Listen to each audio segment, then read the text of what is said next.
Welcome to Through a Glass Darkly Radio. You're listening to us on United Public Radio. The intro music was Mark of the Doomslayer by White Bat Audio. All right, welcome back, everyone. Oh, wow. What the fuck? This is the absolute, worst possible fucking... Sorry, this thing's all fucked up tonight. All fucked up. I gotta fit in real time. What's the point of having a background if you can see the fucking green? Hold on. Now I'm all pissed off now. Visual effects. Let's see. Go to your camera settings.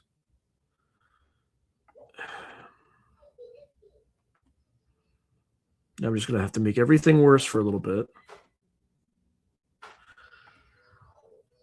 Do you think it would automatically check that I have a green screen? Unfucking real. All right, there you go. Now there's no green. Anyway, sorry. I'm obsessive compulsive sometimes, and that kind of stuff. So I had to clear my cache for something else because Spotify always has a software problem or something, and you have to go through 85 different permutations of shit that is not going to work just to satisfy the technician, just so you could tell their software programmers that their shit's up. So anyway, and it caused a cascade of other stuff. So I'll calm down. And then in the meantime, in the my pseudo rant right there, it's a bunch of stuff just came in. Okay, let's see. All right, how you doing, Sally Fourth Alone? Good to see you. As long as you don't steal your neighbors. Oh boy. All right.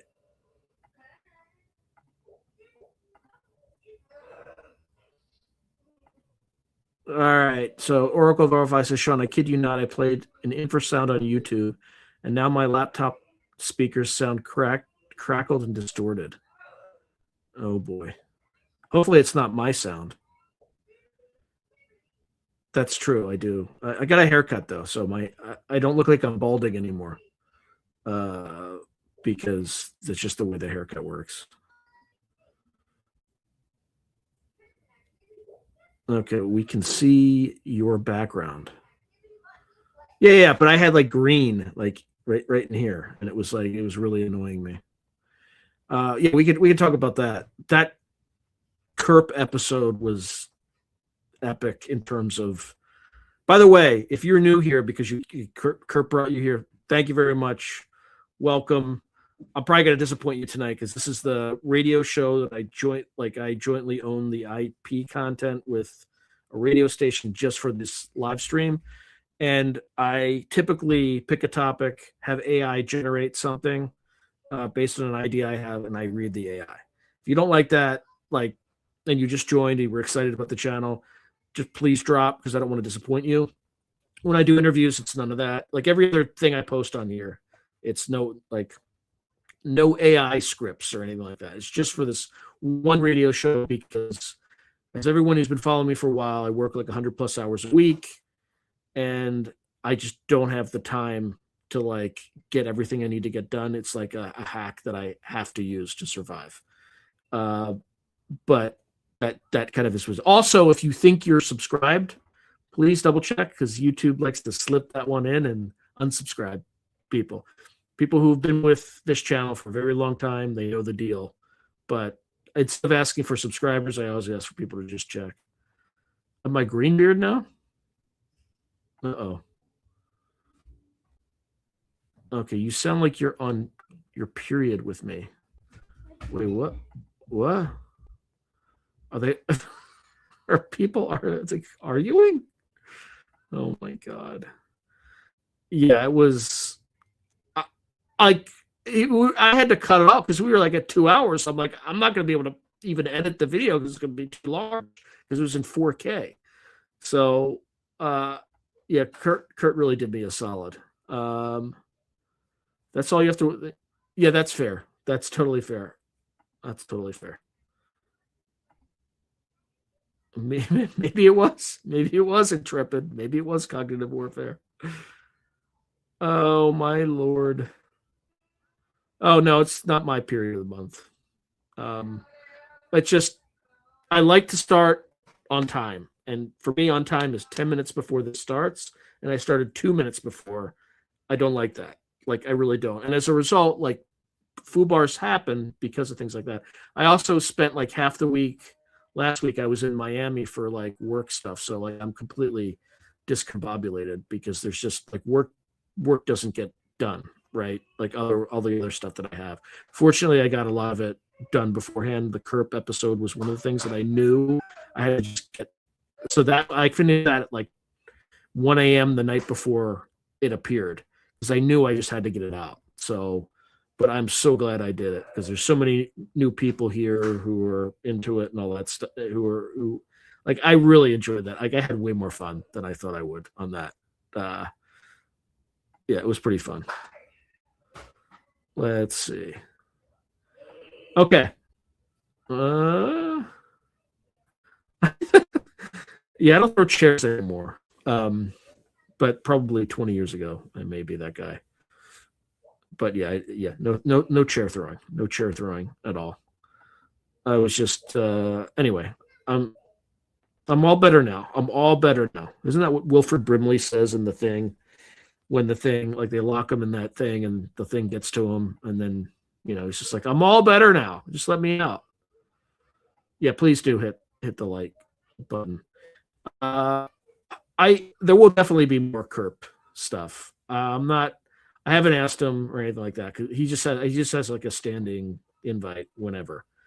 I'll probably do more of a live thing because editing that was brutal. Just because every time he turned into Jeopardy Merlove or whatever he calls it, I had to time the background and change it so it was black and all this stuff. I didn't have to do that, but I decided to do that because I thought it'd be funny. So, yeah, The Thing is amazing. Yeah. Kerp is amazing. All better now. I'm all better now. So yeah, Miss Tessa Marie saying, yeah, YouTube has a really bad habit of unsubscribing people and or not getting people notifications on videos. It's really bad on David Polides YouTube channel. Cam Man Missing Project. Okay. Yeah, if you don't like Bigfoot, you might want to like skip out next month because I have 6 of them. I have like 8 interviews, 6 of them are about Bigfoot, and then I have this really like ridiculous promo at the beginning. I've seen more Bigfoot photos too that I can't share with anybody that look real than I ever have my entire life. Like they look legit real.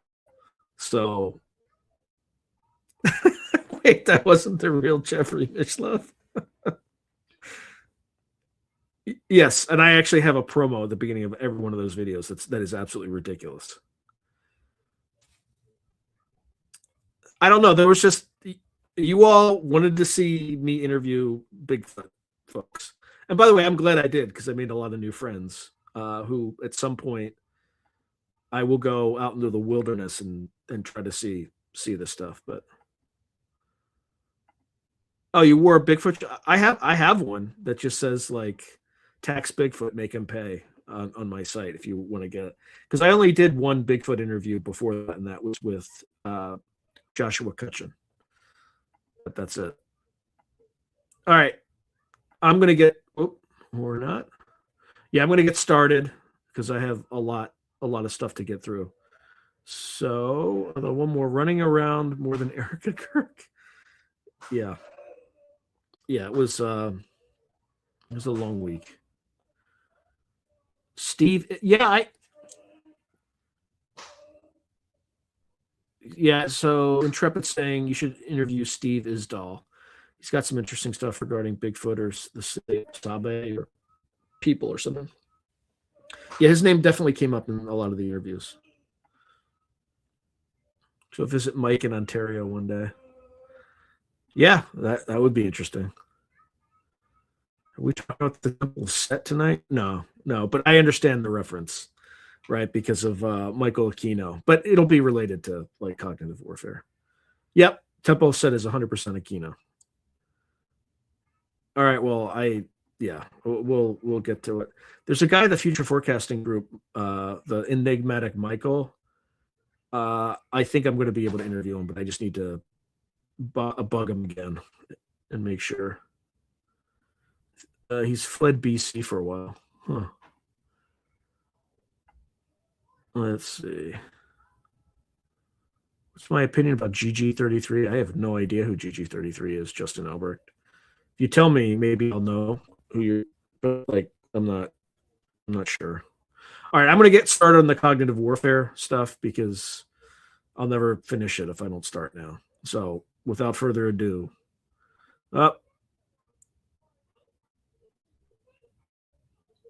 yeah, none of the people I interviewed are like Bigfoot hunters, spiritual ascension. They're all like, they've all developed kind of communication with it. I haven't really seen them do Bigfoot stuff, but I don't know. We'll see. Not like anything's happened since last week. Yeah, I mean, I literally have not been. I saw like somebody was shot or something like that. But I mean, I think you all can figure out what I think. I'm not going to go into it.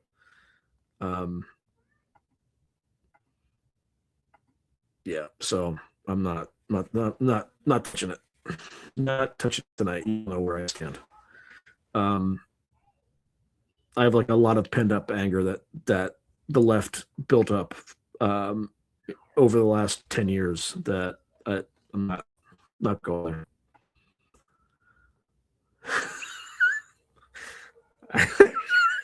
I shouldn't be laughing. Shouldn't be laughing. Mitch, I'm not confirming or denying. There's a guy in Wyoming that has seen him. I think he showed up on his deer. I have 2 solid pictures that like are either extremely well crafted fakes or like they're real. And I can't share them because I was told not to share them.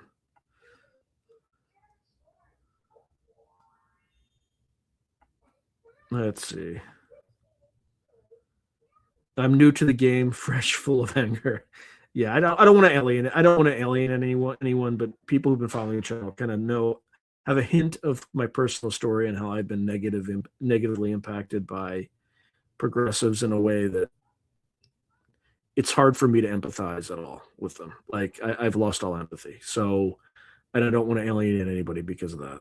So, you're gonna have to interview that other comedian that Kurt said he. Oh yeah. Yeah, I will follow up. I will follow up. You're talking about Duncan Trussell. Yeah.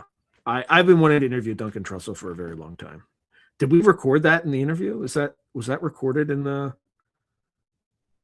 the interview I published? Because I didn't. I mean, if he said it while we were recording, there's no reason not to have that in there. But if that's in there, that's. Does anybody remember if that's in there? Oh, you mean Mishlove? I think Kerp should interview Mishlove as Mishlove. So, we were talking Duncan Trussell specifically. I just want to confirm that because I can. Yeah, I know cognitive warfare. Well, we still have enough time to start. Yeah, the issue with like I've tried to reach out to him. I've reached out to him before, but it's through a management wall, like a talent management wall. So of course it didn't happen because I got no response. So okay, cool. That's good. All right. Yeah, I will follow up with Kerp, but I don't want to be like I don't want to act like a taker. You know what I mean? Because he's been really cool with me. He's been really good. So he's a genuinely good human being. Should try and get Nathan. Yeah, I gotta do some research on Nathan Reynolds. I never watched any of his interviews. Starting me down that rabbit hole. I'm on the fence because it feels LARPy, but could be real. Yeah, there's someone I interview a lot in this channel who's like is a little leery of that guy, so I haven't really looked into him too much. But that doesn't mean I shouldn't. I already have. I have like 2 or 3 videos with Lori, but I'm probably going to interview her again, but that's a different project. Brandon he tried to tell him.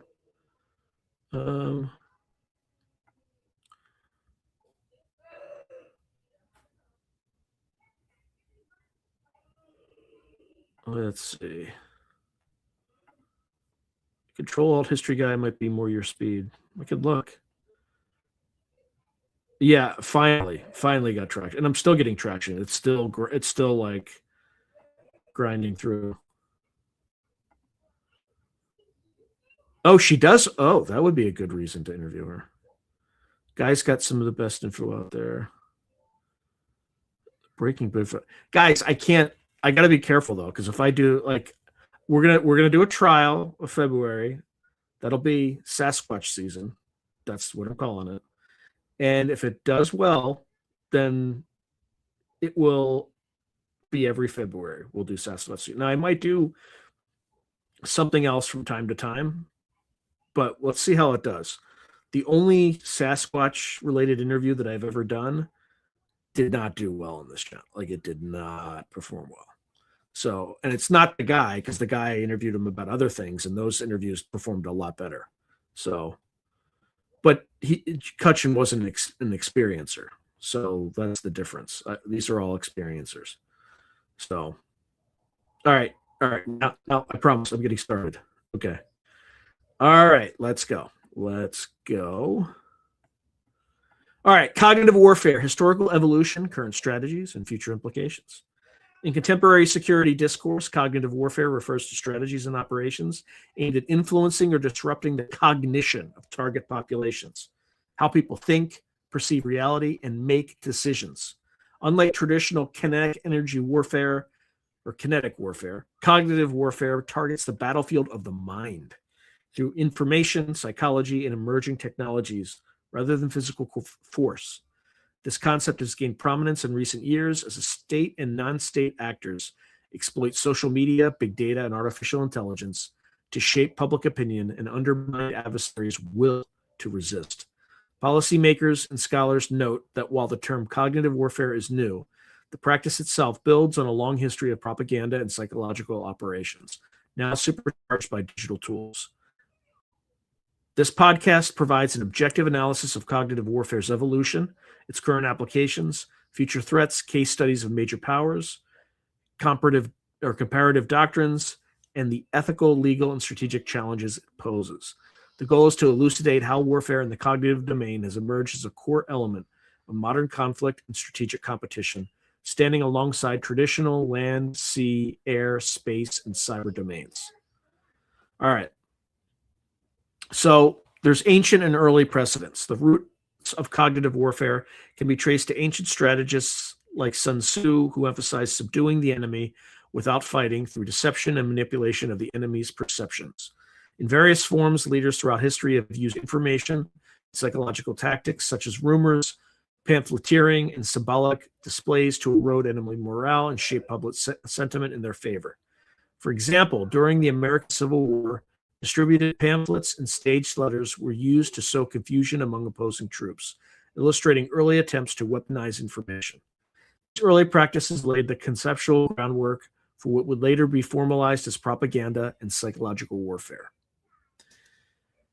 Modern psychological warfare emerged on a large scale during World War I and especially during World War II, enabled by mass media and the imperatives of total war.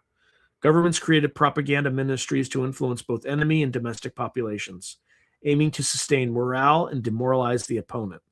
The Second World War saw extensive use of radio broadcasts, leaflets dropped from the sky, and cinematic newsreels to influence public opinion. For instance, the Allied powers leveraged radio broadcasts like the BBC and Voice of America to counter Nazi propaganda and provide hope to occupied populations, while Nazi Germany's Reich Ministry of Public Enlightenment and Propaganda, led by Joseph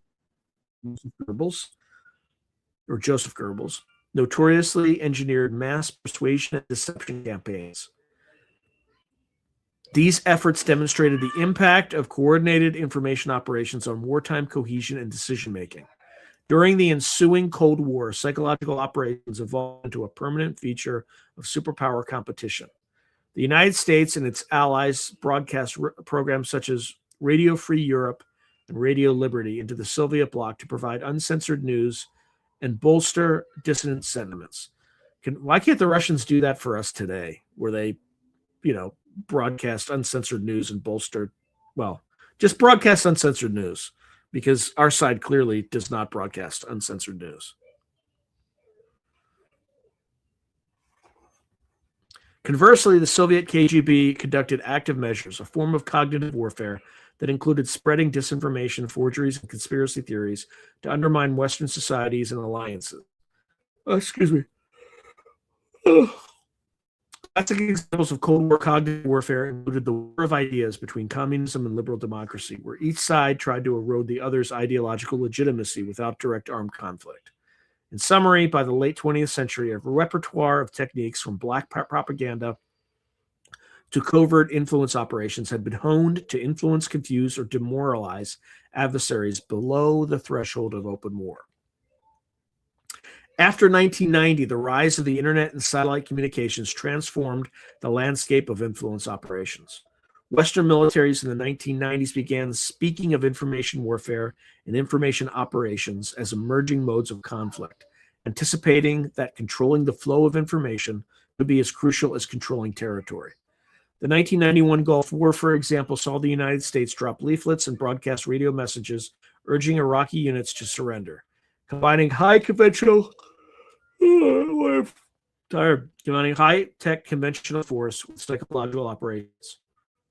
In the late 1990s, U.S. doctrine formally incorporated information operations as a joint function, integrating electronic warfare, psychological operations, and computer network operations to achieve informational superiority. Meanwhile, strategists conceptualized net war and cyber warfare, imagining how networked information could be used to disrupt an enemy's decision-making. By the early 2000s, the concept of hybrid warfare emerged, a blend of military and non-military methods, including cyber attacks, economic pressure, and information campaigns to achieve strategic goals. Russia's operations in Ukraine from 2014 onward are often cited as paradigmatic cases of this hybrid strategy. Moscow combined the use of proxy forces and covert military units with intense disinformation campaigns to influence Ukrainian and international perceptions, demonstrating how modern cognitive warfare and armed action could be synchronized. In short, the historical trajectory shows continuity in the ambition to shape perceptions and beliefs for strategic ends, even as each technological era, from print to radio to the internet, expanded the reach and speed of influence operations. Today's notion of cognitive warfare represents the latest phase in this evolution, distinguished by the unprecedented fusion of digital platforms, data analytics, and AI-driven personalization to target human cognition at scale. In recent years, military theorists and defense organizations have explicitly reframed these legacy concepts, propaganda, psyops, information warfare, under the banner of cognitive warfare to emphasize the focus on affecting the mind. NATO's Allied Command Transformation in 2021, for example, described cognitive warfare as targeting the human cognitive processes, exploiting biases and perceptions to weaken societies from within. This shift in terminology reflects both continuity and change. It underscores continuity in that states have long sought to shape, disrupt, or exploit cognitive processes in pursuit of strategic advantages. At the same time, it highlights what is new, the rupture caused by digital technology and social media, which allow highly personalized, real-time manipulation of information on a far broader scale than traditional propaganda. In effect, cognitive warfare is viewed as the convergence of traditional psychological operations with cutting-edge tools like big data analytics, algorithmic targeting, and AI, enabling influence campaigns of unprecedented precision and intensity. All right, so let's talk a little bit about current applications of cognitive warfare tactics and technologies. Modern cognitive warfare takes many forms. Key current applications include cyber-enabled influence operations, large-scale disinformation campaigns, AI-driven psychological profiling to tailor messages, and manipulation of social media ecosystems. These often overlap and reinforce each other. For instance, cyber operations might be used to steal data that is then targeted for targeted disinformation on social platforms. Before we examine each category of tactics and technologies being used today, below, we're going to examine each major category of tactics and technologies being used today in cognitive warfare. Okay. Cyber operations as vectors for cognitive attacks. Cyber operations provide both an attack surface and a delivery mechanism for cognitive warfare.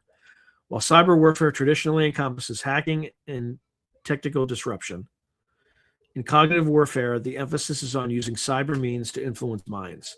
State-sponsored hackers often steal sensitive information and strategically leak it to manipulate public opinion or embarrass targeted governments. For example, Russian cyber units have repeatedly hacked into political organizations and then released curated troves of emails or documents as part of a broader influence campaign. A notorious case was the 2016 U.S. presidential election interference. Russian hackers breached email servers and leaked politically damaging material via platforms like WikiLeaks, which was timed to exacerbate divisions and sway voters' opinions. Importantly, the cyber and information vectors are intertwined. Stolen data is weaponized in information operations designed to alter how a population thinks about a candidate or issue. Beyond hack and leak operations, cyber tools are used to seed false information.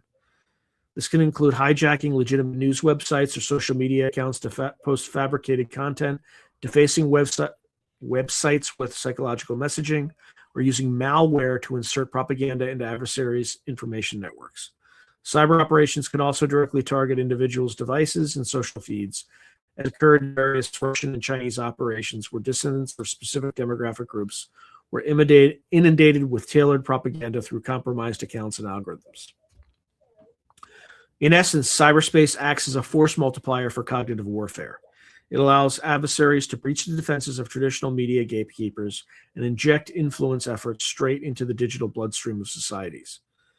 Military analysts note that while Western countries have strong cyber defense programs to protect critical networks, they have been comparatively less prepared for the cognitive effects delivered via cyber means, such as subtle manipulation of data or the planting of doubt about the integrity of information systems. This has prompted calls to treat certain cyber intrusions not just as espionage or sabotage, but as psychological attacks aimed at eroding trust. For instance, hacking election reporting systems not to change votes, but to cast doubt on the outcome is a cognitive attack on democracy. As cognitive warfare integrates with cyber, the line between technical and psychological aggression blurs. A cyber operation's ultimate objective may be not a kinetic effect, but a cognitive effect. So, for instance, to change thoughts and behavior by manipulating information. Then you have disinformation campaigns and propaganda, like the mainstream news media. This is basically a long-standing propaganda campaign. The strategic dissemination of disinformation. False or misleading information spread deliberately is a cornerstone of contemporary cognitive warfare. By flooding the information space with narratives that distort reality, adversaries seek to confuse the target audience, amplify divisions, and ultimately influence decision-making in their favor. Both state and non-state actors engage in disinformation campaigns on a daily basis. Russia has become infamous for its global disinformation operations, from denying involvement in events such as issuing multiple contradictory explanations for the downing of Malaysia Airlines flight MH17 in 2014, to running troll farms that inject polarizing content into U.S. and European social media discussions. A prominent example is Russia's interference in the 2016 U.S. election, where operations connected to the Kremlin-controlled Internet Research Agency created thousands of fake social media personas to spread incendiary memes and false news stories aiming to depress voter turnout and erode faith in democratic institutions. In Europe, Russian disinformation escalated around its 2022 invasion of Ukraine. The Kremlin pushed false narratives, for instance, falsely portraying the Ukrainian government as neo-Nazi. Wait, but that's not false. I mean, like, that's not false at all. Like, if you know anything about your like Ukrainian history, it is absolutely neo-Nazi. Like, I mean, like, you can tell AI is starting to get misinformation too. Anyway, I'm just saying. Okay, so to justify, yeah, they're Banderites. Anybody who knows of like Stephen, is either Stephen or Stefan Banderi or Bandaria or something like that. They're called Banderites. Like 100%, like Ukrainian government as a neo-Nazi element. It's not the entire government, but okay. Just because the left decides that, you know, like everything we support is anti-fascist. Everything you support is Nazi. Well, now it turns out you supported something that was an explicit Nazi regime or had elements of. Anyway, sorry, I digressed. Okay, to justify the war and use state media outlets like RT and Sputnik to manipulate international opinion. The European Union responded with unprecedented measures, including sanctioning those media outlets and publicly debunking Russian falsehoods, illustrating and truths. Let's add that there, just to be accurate, illustrating how seriously disinformation is now viewed as a security threat. Just like it's shaping the narrative that I had AI produce here from OpenAI. So you're seeing it in real time. And that's what my role is, to correct it when some of the bullshit slips into the stuff that I put out, which you just saw. So China, too, conducts disinformation operations, albeit often with a different style. And so do Western democracies, by the way. Chinese tactics tend to mix positive propaganda about China's achievements with subtle undermining of adversary narratives. For instance, during the COVID-19 pandemic, Chinese state media and diplomats actively spread conspiracy theories that the virus originated in a new U.S. lab. It did, in the University of North Carolina. It did. It also, a similar virus also originated in the Wuhan, Institute of Virology for Novel Coronavirus Research, and it was funded by the NIH and the and USAID. Like, that's a fact. then who funded EcoHealth and then funded, the U.S. funded the gain of function research that resulted in the coronavirus. It's a fact now. So again, more disinformation from OpenAI. So deflecting blame and sowing confusion internationally. They also push disinformation to downplay human rights abuses such as false claims that reports of Uyghur detention camps are Western fabrications. Are they, though? I don't know the answer to that. And I certainly don't I don't think the Chinese are treating them well, but I also don't think what the West is putting out is going to be 100% correct, because everything else they've told us has been a lie. So why wouldn't that be? So disinformation is not limited to great powers. Extremist groups in smaller states also leverage it. The Islamic State, ISIS, for example, mastered online propaganda by releasing expertly edited videos filled with disinformation about its strength and the weaknesses of its enemies, recruiting followers worldwide through a warped narrative. What makes disinformation in the digital age especially potent is the speed and scale at which falsehoods can spread. Oh, by the way, General Petraeus appeared with a former leader of ISIS, and shook his hand, and too old, blah blah blah. So maybe they aren't so bad, I guess, right, General Petraeus. So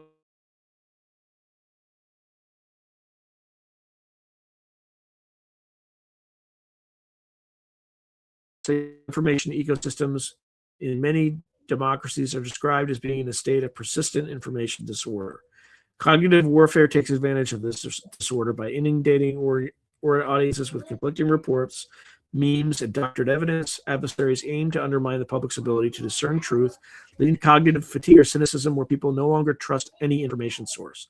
This erosion of trust is a desired outcome of cognitive warfare. A populace that cannot distinguish truth from falsehood is less able to resist manipulation and more prone to internal discord.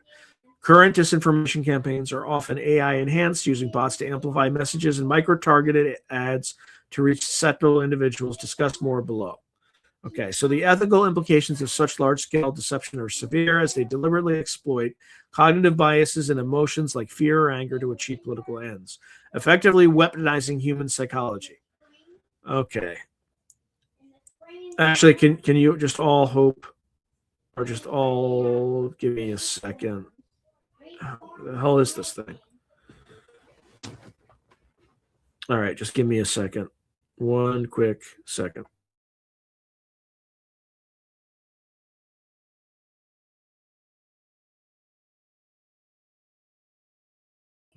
Okay, all better now. Okay, so AI and psychological profiling and micro-targeting. Here's where we're going to get to some of the, let's call it, scarier stuff. All right. So advances in artificial intelligence and data analytics have enabled a new level of psychological profiling and influence operations. By harvesting vast amounts of personal data from social media behavior, search histories, and consumer records, etc., actors in the cognitive warfare arena can algorithmically predict individual preferences, fears, and susceptibilities. This information is then used to micro-target tailored messages designed to resonate with or manipulate specific audiences. One widely cited example of this approach was the now defunct British firm Cambridge Analytica, which in 2016 mined Facebook data on millions of Americans to build psychographic profiles and purportedly tailor political advertisements to persuadable voters. While Cambridge Analytica was a private company, similar techniques are actively pursued by state actors and their proxies. Authoritarian governments in particular having weaponized big data for population influence. China, for example, has combined its extensive domestic surveillance apparatus with AI analysis to not only monitor its citizens, but also shape their behavior, a phenomenon some analysts dub algorithmic governance. Externally, Chinese influence operations make use of big data targeting on platforms like YouTube, Facebook, and Twitter, even though these are banned domestically, to identify foreign users receptive to pro-China narratives and deliver customized content to them. In Taiwan's 2018 local elections, evidence emerged that Chinese agencies leveraged Facebook's ad tools to send them tailored disinformation to Taiwanese users segmented by region and political leaning. Similarly, Russia's online influence campaigns are known to segment audiences, for instance, U.S. veterans or particular ethnic communities in the Baltic states. and deliver precisely honed propaganda to each. This precision targeting is guided by AI models that test countless message variations and optimize for engagement, essentially algorithmic amplification of propaganda. Studies by Rand and others have termed this phenomenon virtual societal warfare. Hold on, everybody. Jesus fucking Christ. Hold on.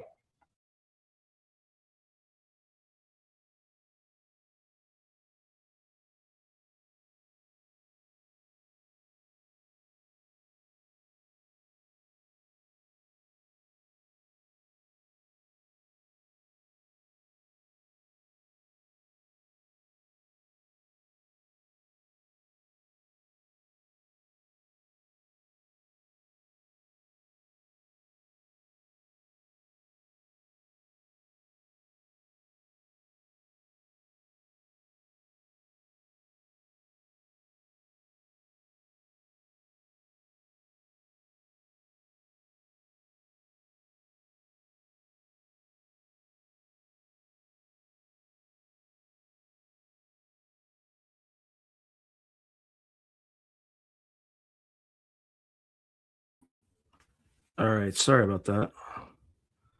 Unreal.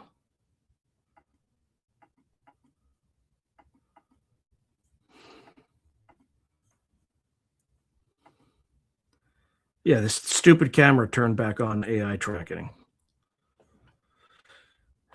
which, as you can imagine, is a disaster. All right. Where the hell was I?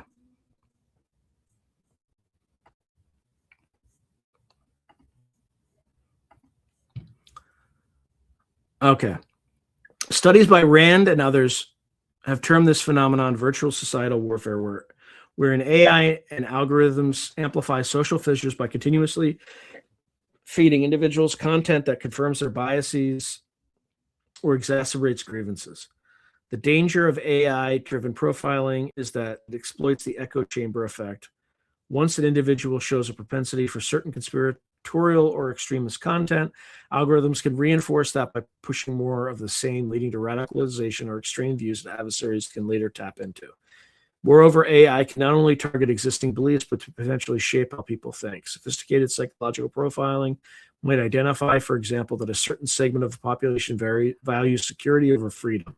A cognitive attack could then frame a disinformation narrative in terms of security threats to sway that group's opinion on policy X. In essence, AI enables a form of personalized psychological warfare. Each person can be targeted with a specific message most likely to influence them, as inferred by machines analyzing their data. Such micro-targeting was never possible in the era of one-size-fits-all propaganda posters or broad radio broadcasts. Now it can occur on the smartphone in one's pocket, largely unseen by others. Western democracies have begun grappling with how to counter this challenge through stricter data quality. Yeah. Western democracies have begun grappling with how to counter this challenge through rigorous censorship programs and imprisonment of citizens, like Britain. But AI tells us through stricter data privacy laws, transparency in political ads, etc. No. Canceling elections, like in the UK, gerrymandering their districts, like in California. So incompetence can thrive. Anyway, but these measures often lag behind the techniques being employed. Ultimately, AI-driven cognitive warfare threatens to erode the notion of a shared reality, as each individual is enveloped in a tailor-made informational environment shaped by unseen hands. Then we have social media manipulation and online influence. Social media platforms are the central battleground of today's cognitive warfare. Platforms like Facebook, Twitter, X, YouTube, Instagram, and TikTok serve billions of users and have become primary sources of news and influence, especially for younger demographics.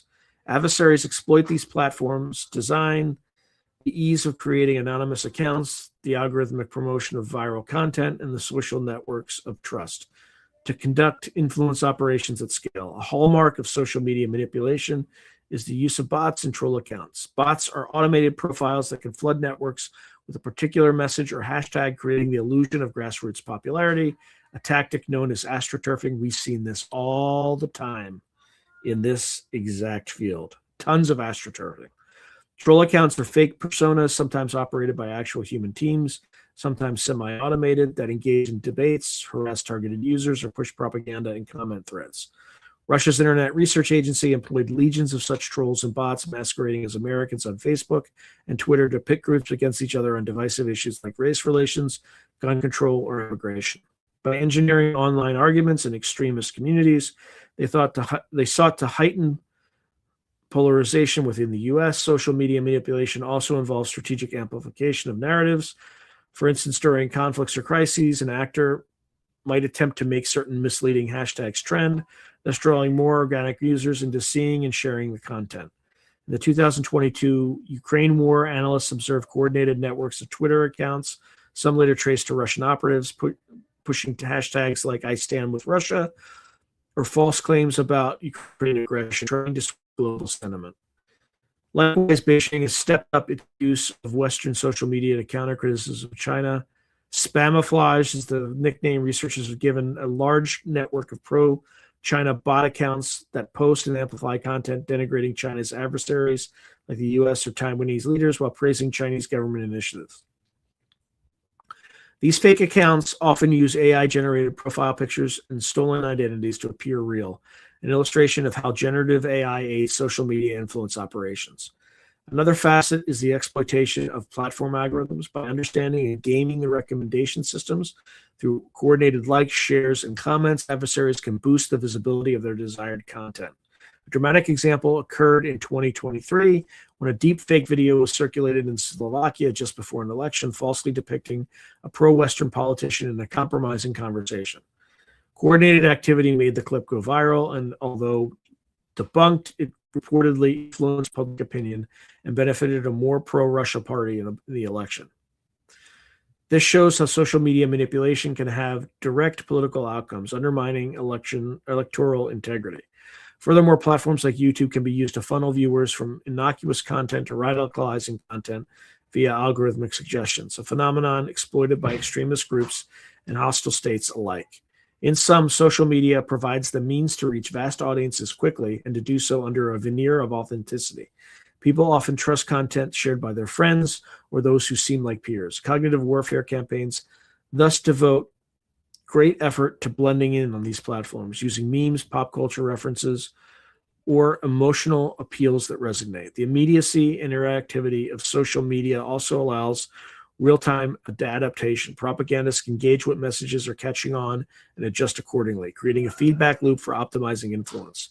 The challenge for defenders is significant. Open social networks are inherently difficult to police without infringing on free expression, and the malign actors benefit from anonymity and reach. Many democracies have started working with tech companies to root out bot networks and label state-affiliated media contents, but the sheer scale makes complete control impossible. As one expert put it, key competitors from autocratic states have weaponized social media and are using infinite possibilities for digital distortion to attack open societies. The effects of such manipulation are not only misleading specific targets, but also a broader decoy of public trust in information itself, which is perhaps the ultimate objective of cognitive warfare. All right. So now let's talk about future threats and emerging technologies in cognitive warfare. As technology evolves, so too do the tools and threats in the cognitive warfare arena. Looking ahead, several emerging technologies is likely game changers. Deep fakes and synthetic media, neurotechnology and brain-centric weapons, and autonomous systems driven by AI that can conduct influence operations at scale. These not only enhance existing tactics, but also introduce qualitatively new challenges. Below, we explore each and how they might shape the future cognitive battle space. So deep fakes and synthetic media.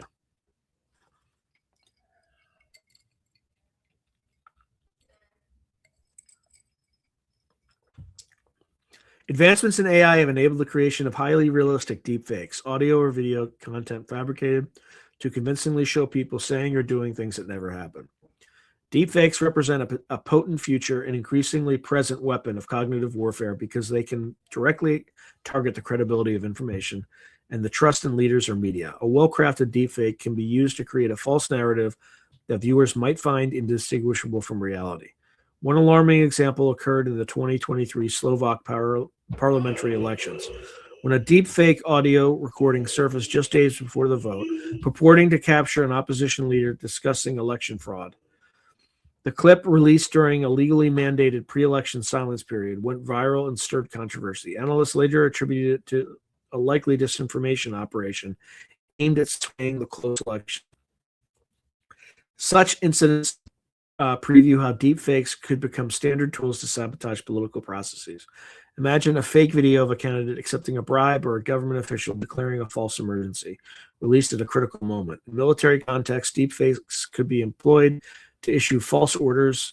So, for instance, a fake video of a general telling troops to surrender, or to fabricate atrocity footage that inflames conflict.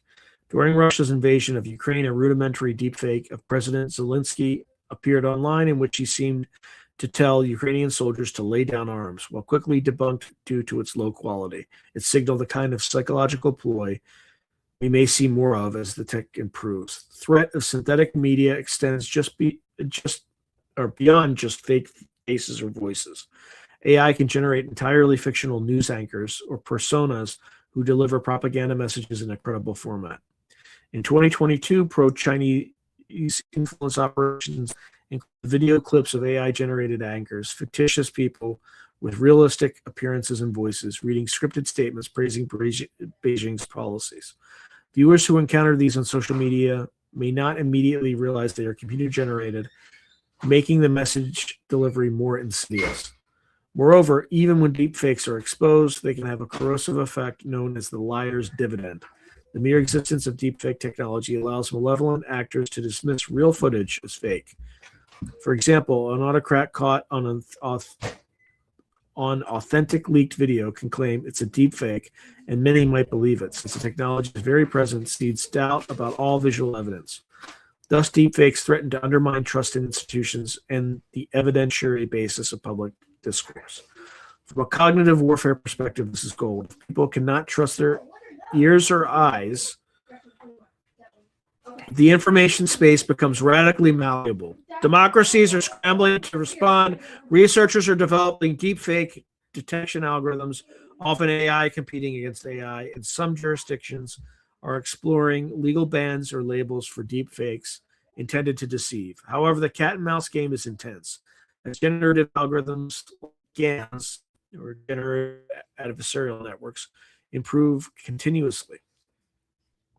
The likely near future will see AI-generated propaganda at scale. Armies of bots, each with a unique AI-generated profile, picture, and even video avatars flooding platforms with coordinated messaging. We might also see hyper-personalized deepfakes, for instance, fake audio messages that mimic the voice of someone's friend or family member, delivering tailored disinformation to that person. For instance, a fake voicemail from a friend urging them to join a protest or support a radical cause. Such capabilities would represent the fusion of AI-driven profiling and synthetic media, weaponizing trust between individuals. In summary, deepfakes and synthetic media are poised to become a critical front in cognitive warfare. They not only provide new means to deceive, but their very existence amplifies confusion and distrust, conditions adversaries will exploit. Countering this will require technological solutions, public awareness, and possibly new legal norms. For example, treating malicious deepfakes as a form of prohibited perfidy or information warfare under international law. The race between deepfake creation and detection is on, and its outcome will heavily influence the cognitive security of societies. Oh boy, neurotechnology and the battle for Britain. Perhaps the most startling frontier of cognitive warfare involves neurotechnology, tools that can monitor or even influence brain activity. Jesus Christ. And the integration of neuroscience into military applications. As one NATO-affiliated expert started put it, cognitive warfare ultimately could become a battle for the brain in a literal sense. Emerging neurotechnologies include brain-computer interfaces, neuroimaging techniques, neurostimulators, and nootropic drugs. Militaries are actively researching how these might enhance their own personnel's cognitive performance and resilience, as well as how they can be used against adversaries. For example, China has publicized efforts to use neurotechnology for training smarter soldiers. PLA researchers envision using real-time neurofeedback and electromagnetic stimulation to improve soldiers' learning and decision-making, effectively reshaping the brain to boost cognitive combat performance. Such enhancements, if realized, would give a force an edge in information processing and stress tolerance. On the flip side, there is concern that similar methods could be used offensively, sometimes referred to as neuroweapons.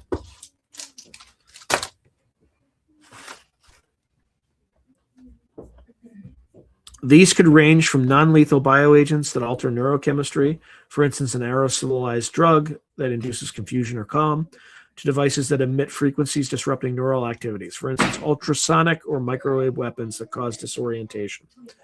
While this may sound like science fiction, rudimentary versions have already been alleged.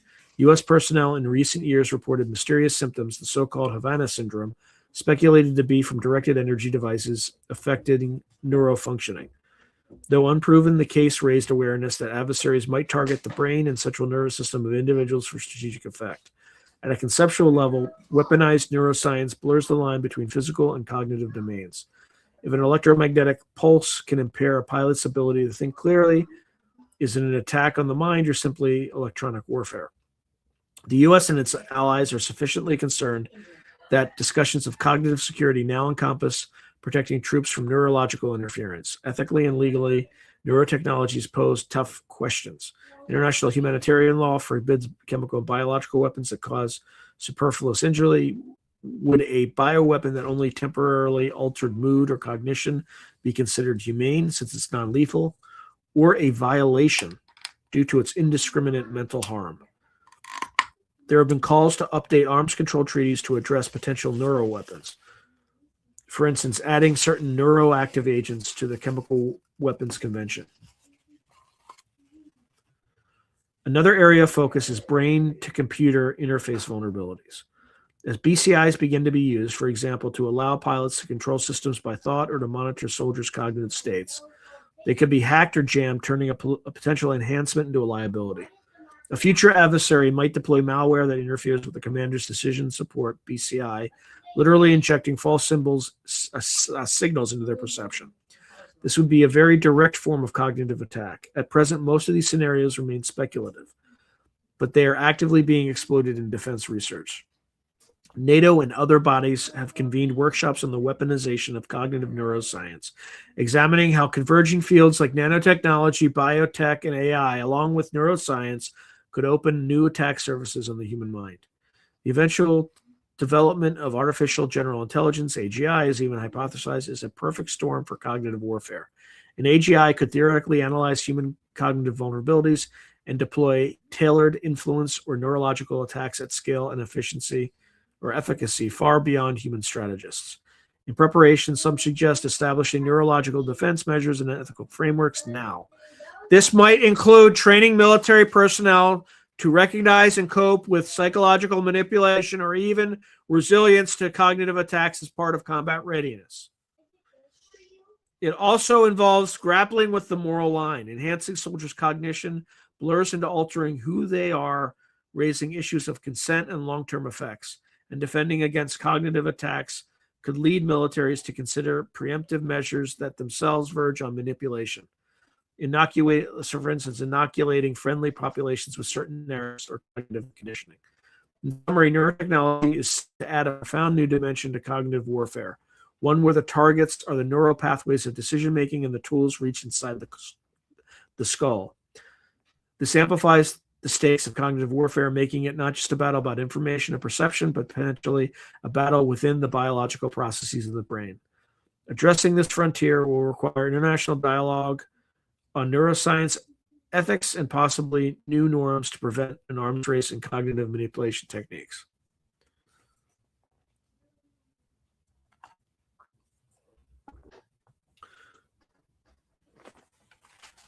All right, now we have autonomous systems and AI agents and influence operations. The future will also see greater autonomy in how cognitive campaigns are executed.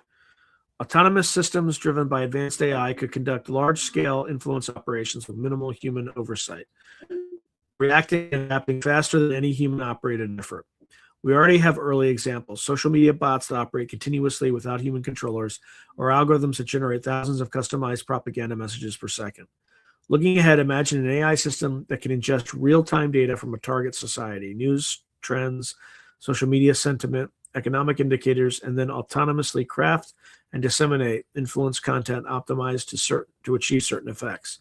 For example, to incite panic or to calm tensions, depending on the actor's goals.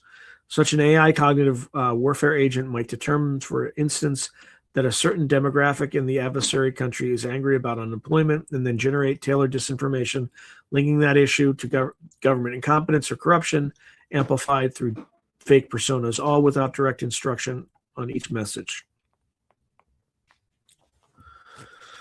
The emergence of the large language models like GPT-4 has significant implications here. An LLM can generate human-like text on any topic, potentially producing convincing propaganda, complete with fake citations or impersonation of credible voices.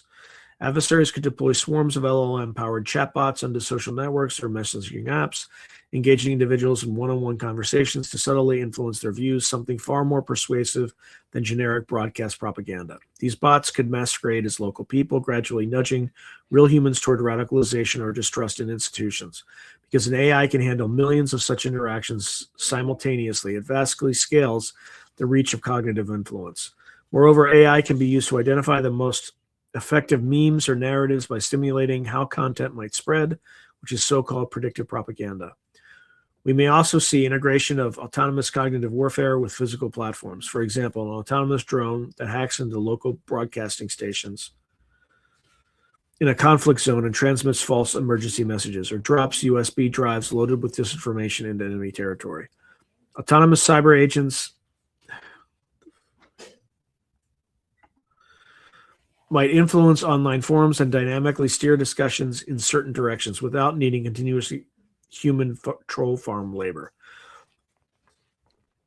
The concept of machine speed warfare, where decisions and actions occur in milliseconds, could extend to the information domain. AIs might detect emerging sentiments or unrest earlier than humans and deploy counter-messaging or further agitation at a pace that overwhelms human responders. For defenders, having human analysts in the loop may prove too slow. They need to counter with their own AI that flags and counters malign narratives in real time. Another aspect is the use of robotics and autonomous propaganda delivery systems. Oh my God. Imagine personalized advertising displays or household smart devices hacked by AI to deliver targeted influence messages. For instance, a voice assistant that suddenly gives propaganda statements. Autonomous systems can also generate fake but superficially credible content en masse, not just deep fake videos, but entire fake news websites, including AI-written articles, fake comments, and even AI-generated experts to quote. As technology progresses, it could become nearly impossible for the average person to distinguish authentic information from AI-fabricated content designed expressly to manipulate. This flood of high-quality fake content would achieve a form of cognitive denial of service attack, where the informational environment is so saturated with disinformation that rational decision-making becomes extremely difficult. The introduction of autonomy also raises accountability issues. If an AI agent conducts a disinformation campaign that, say, incites violence, who is legally or morally responsible? The state that deployed the AI, the programmers, or the AI itself? International law is unprepared for autonomous propaganda agents, just as it grapples with autonomous weapons. There have been proposals to require AI-generated content to be watermarked or identified, but enforcing that globally is daunting. Strategically, autonomous cognitive warfare systems could further lower the cost and risk for aggressors. The state could unleash influence AIs to destabilize a competitor without direct attribution, claiming any chaos was organic or the fault of uncontrolled algorithms. This complicates deterrence. How would you deter an adversary from actions they can plausibly deny by blaming an AI mishap? All these possibilities point to a future where cognitive warfare might be conducted at a tempo and scale beyond human capacities, necessitating a parallel development of autonomous defenses, AI to filter, counteract disinformation, AI to simulate adversary influence tactics and preempt them, etc. The interplay of opposing autonomous influence systems could define the cognitive battles of tomorrow, much as opposing cyber defenses and offenses do today. Ensuring such battles do not spiral out of control will be a critical challenge for the international community, calling for new frameworks on AI and information operations. All right.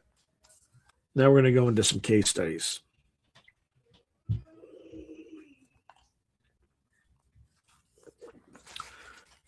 All right, so case studies, cognitive warfare by the United States, Russia, and China. The U.S., hopefully that case will be like how it used cognitive warfare against its own people, like frequently. But I doubt it will. Something tells me it won't. Major powers have been both drivers and targets of cognitive warfare. The United States, Russia, and China each have distinctive approaches to developing and employing cognitive warfare capabilities, shaped by their political systems, strategic cultures, and objectives. The following case studies illustrate how these states leverage cognitive warfare tools in their ongoing strategic competition, as well as notable operations attributed to each. All right, so the United States, doctrine and approach. The United States has a long history of psychological operations, PSYOP, and information campaigns, but until recently, it did not explicitly frame these as cognitive warfare. U.S. military doctrine traditionally uses terms like information operations, or IO, military information support operations, or MISO, which is the modern term for PSYOP, strategic communications, and cyber-enabled influence to address aspects of influencing adversary decision-making. These efforts have generally treated supporting operations in kinetic military action rather than a standalone form of warfare. However, the U.S. is now acknowledging the cognitive domain as a battleground in its own right, prompted by adversaries' activities. In 2023, NATO's emphasis on cognitive warfare and China's advances spurred the U.S. Congress to call for action. The National Defense Authorization Act for 2026 directs the Pentagon to formally define cognitive warfare, integrate it with existing doctrine, assign organizational responsibility, and assess new capabilities like narrative intelligence. This reflects a sea change in thinking, essentially compelling the Department of Defense to treat influence and perception as core to warfighting. U.S. officials realize that American adversaries already treat the cognitive domain as a core element of deterrence and conflict, and that the U.S. must do the same. Currently, U.S. cognitive warfare capabilities are fragmented across agencies. The Department of Defense has units such as the U.S. Army's 1st Special Forces Command, which houses psychological operations groups. So, for instance, the 4th PSYOP group, and each military branch has some information warfare or influence elements. For example, the U.S. Navy's Information Warfare Community and the Air Force's Information Operations Squadrons.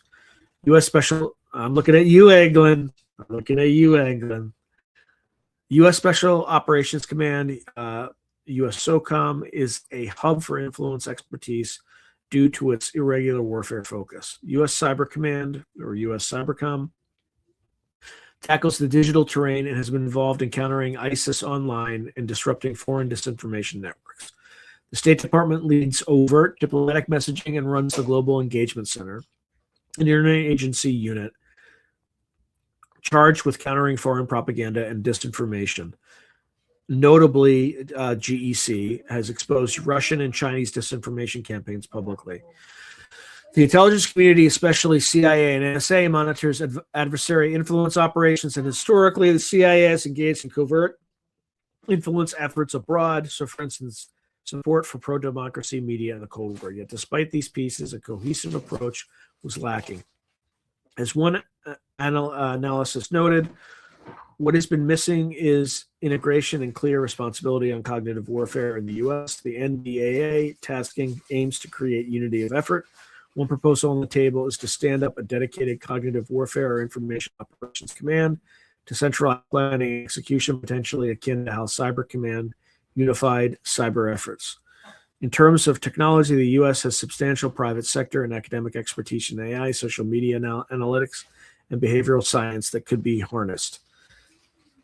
These are research initiatives under DARPA and service labs focused on cognitive security. For instance, DARPA's Semantic Forensics, or Semaphore, program works on deepfake detection, and IARPA, which is intelligence research, has looked at psychological influence modeling.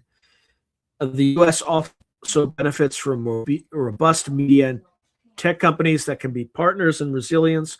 So, for instance, collaborations with Facebook and Twitter to take down fake accounts and to censor American citizens. I just added that myself. However, leveraging these strengths is complicated by legal and ethical constraints, as discussed later. No shit. The U.S. tends to emphasize defensive and normative actions in cognitive warfare given its democratic values. For instance, during the campaign against ISIS 2014 to 2019, the U.S. combined airstrikes with an online counter-propaganda campaign. A special unit called Joint Task Force Ares under Cyber Command worked to disrupt ISIS online recruiting by hacking accounts and injecting discrediting information, while the State Department's Think Again, Turn Away initiative tried to engage in extremists on social media to challenge their narratives. Results were mixed, but these efforts acknowledged that kinetic victories also were insufficient without countering the ideology, a cognitive fight. Another domain has been Russian election interference. In 2018 and 2020, U.S. Cyber Command reportedly conducted operations to take offline the Internet Research Agency's troll farm and other Russian disinformation infrastructure during critical pre-election periods, essentially hacking the hackers as a form of cognitive defense. This approach was nicknamed Defend Forward. On the offensive side, historical cases exist, such as Operation Iraqi Freedom,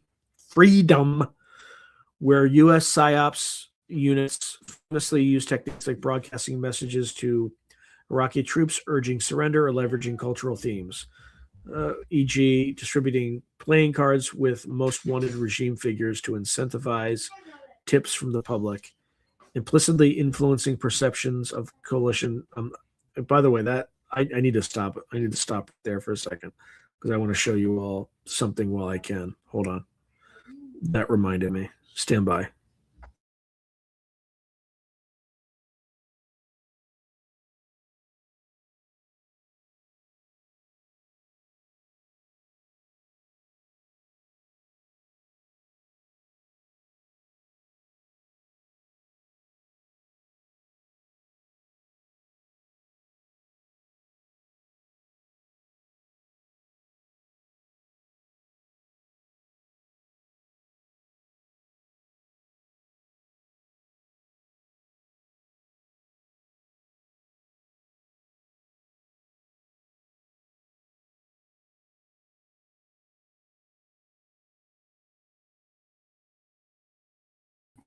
Okay. Real world example.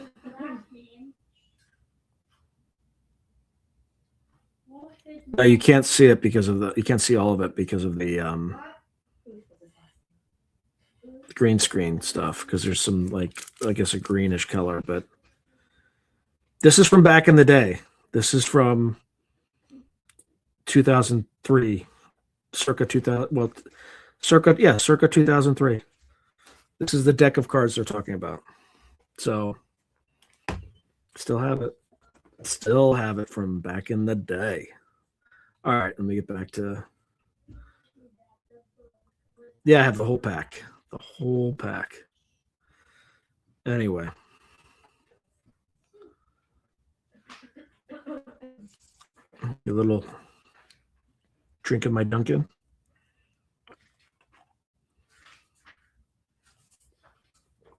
All right, where were we? All right, so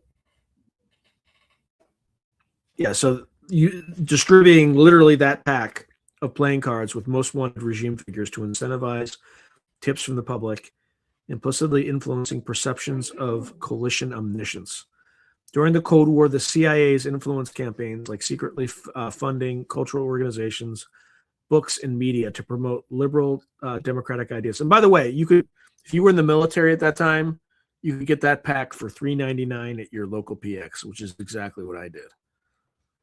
It was designed by the Liberty Playing Card Company in Arlington, Texas. So, and apparently they're plastic coated, whatever that. Well, I mean, we know what that means. Okay. All right. So during the Cold War, the CIA's influence campaigns, like secretly funding cultural organizations, books, and media to promote liberal democratic ideas in Soviet-influenced areas, can be seen as precursors to cognitive warfare, although today such activities would be under greater scrutiny.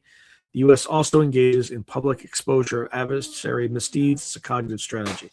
For instance, in 2022 to 2023, as Russia amassed forces and then invaded Ukraine, U.S. intelligence unusually declassified and publicized information about Russian plans and false flag plots ahead of time. This pre-bunking strategy sought to dominate the narrative and rob Russia of the chance to use disinformation to justify its actions. By getting the truth out early, the U.S. helped galvanize Allied support, a case where information efforts likely blunted the impact of Russian cognitive operations. America's open society and legal framework imposes limits on cognitive warfare approaches. Domestically, laws like the Smith-Mundt Act, amended in 2013, but still barring certain domestic propaganda as a general aversion to government manipulation of U.S. audiences, constrain operations. They don't constrain them enough, apparently.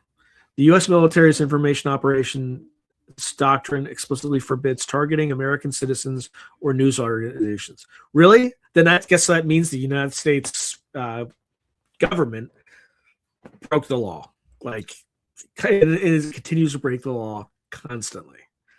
These norms differentiate the U.S. from authoritarian rivals. No, they don't. They really don't. Like, you could say the rules do, but we are no different than Russia or China when it comes to this. Maybe we're not as bad as the UK, but we're up there. These norms are supposed to differentiate the U.S. from authoritarian rivals who freely blur foreign and domestic influence and often target their own populations to maintain control. Thus, the U.S. tends to frame cognitive warfare in terms of strengthening truthful narratives and resilience, positive framing rather than deception. Nonetheless, the strategic competition with China and Russia heats up. There are voices urging the U.S. to go on the offensive in the information domain. For example, some experts argue for leveraging America's technological edge to achieve cognitive superiority, not to brainwash others, but to outsmart and outcommunicate adversaries. This includes investing in things like AI for faster decision-making and influence, which is an AI-supported command nodes that can react to cognitive threats in real time, and narrative intelligence capabilities to anticipate and counter adversary propaganda. The U.S. has an inherent advantage in global narrative influence given the prevalence of English language media in Hollywood, but it also faces a credibility challenge. No shit. Misinformation at home and political polarization can weaken its message abroad. In sum, the U.S. case shows a liberal democracy grappling with the need to fight and win in the cognitive domain without undermining the very values, truth, openness it seeks to defend. It is moving from a reactive posture, countering others' influence, to a more proactive and structured approach, informed by allies like NATO's framework. The success of this shift will depend on overcoming bureaucratic silos and investing significantly in cognitive warfare capabilities on par with more traditional military assets. All right. Now let's go to Russia. And Russia ain't going to be good either, right? But at least we're going to get the propaganda. We're going to get some propaganda here so I can ensure it will be negative.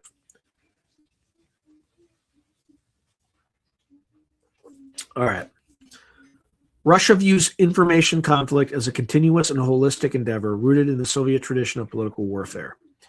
In Russian military doctrine and strategy, the concept of information confrontation, let's see if I can pronounce it in Russian. Informaционное противоборство. I'm not going to try that again. Encapsulates their approach. This concept, officially reflected in documents like the 2014 Military Doctrine and 2016 Information Security Doctrine, treats the information sphere as an arena for constant struggle in peacetime, crisis, and war alike. Unlike the Western notion, which might distinguish information operations as discrete activities, Russia's view is that information warfare is always being waged against both external and internal threats. The goal is to protect Russia's own information space, censoring undesirable information, promoting patriotic narratives, while degrading and penetrating the adversary's information space. Frequently cited expression of Russian thinking is the so-called Gerasimov doctrine, named after General Valery Gerasimov, who was a former chief of staff. In a 2013 article, Gerasimov noted that non-military means, information and psychological warfare, can exceed the power of conventional weapons, and he highlighted a roughly 4-to-1 ratio of non-military to military measures in achieving strategic ends. While Western analysts likely overinterpreted this as a formal doctrine, it does capture a reality. Russian strategy heavily emphasizes subversion, propaganda, and cyber disruption to shape the battlefield before and during armed conflict. The Russian concept of reflexive control is another key piece developed by Soviet theorists. Reflexive control is the practice of conveying selectively crafted information to an opponent to induce them to make decisions favorable to Russia's goals, essentially controlling the adversary's decision calculus. It's cognitive warfare avant la lettre. I don't speak French. Using the adversary's own mind as the weapon against them. Modern Russian military writings often discuss achieving information superiority and undermining enemy command and control through psychological means as much as technical means. In practice, the Kremlin blends military intelligence and political instruments seamlessly in its information confrontation operations.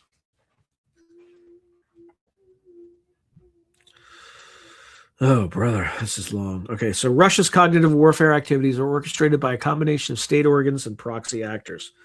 I think we're gonna go into auction mode for a little bit, folks, because I'm only through like 17 pages and we have 17 more, and I'm not gonna make it.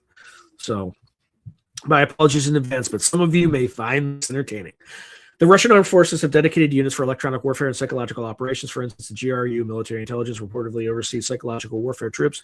The FSB and SVR, domestic and foreign intelligence, also play roles in influence campaigns, often running networks of agents and collaborators abroad to plant stories or support friendly media. However, much of Russia's cognitive warfare is outsourced or laundered through ostensibly private entities, oligarch-funded media outlets like RT Sputnik, the Internet Research Agency, which is a troll farm tied to Yevgeny Prigozhin, and a vast network of sympathetic NGOs or fringe political groups in other countries. The Institute for the Study of War describes Russia's approach as multimodal, employing every available channel of information to shape perceptions. This includes not just social media, but conferences, diplomatic channels, international organizations, and influential individuals.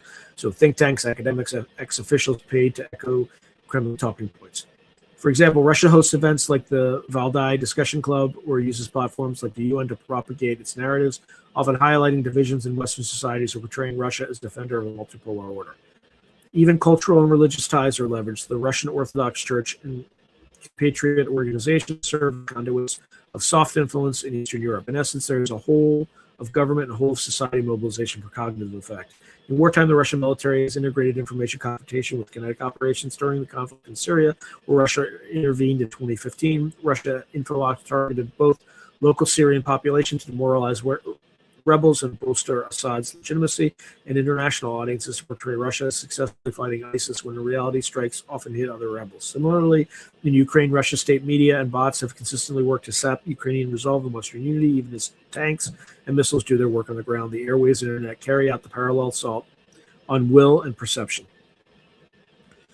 Russia's use of cognitive warfare has been most vividly demonstrated in its operations against neighboring countries in the West. In the past decade, a landmark case was the 2014 annexation of Crimea, leading up to a largely bloodless takeover. Russian operatives flooded Crimea media with narratives of threats to Russian speakers, framed the Kiev government post-Euromaidan as fascist, and skillfully used local proxy. Well, it was fascist. It literally was. Again, Banderites. And skillfully used proxies to stage popular calls for secession. This information onslaught confused and paralyzed opposition. By the time little green men, unmarked Russian soldiers appeared, much of the population was already cognitively primed to accept or even welcome Russian control. Concurrently, Russia jammed Ukrainian communications and spread rumors to sow chaos among Ukrainian forces, a classic integration of electronic and psychological tactics. In the Donbass conflict in eastern Ukraine from 2014 to present, Russian propaganda painted Ukrainian authorities as genocidal Nazis, targeting ethnic Russians, galvanizing local separatists, and muddling international responses. A later globally resonant operation was the interference in U.S. and European elections 2016 to 2018.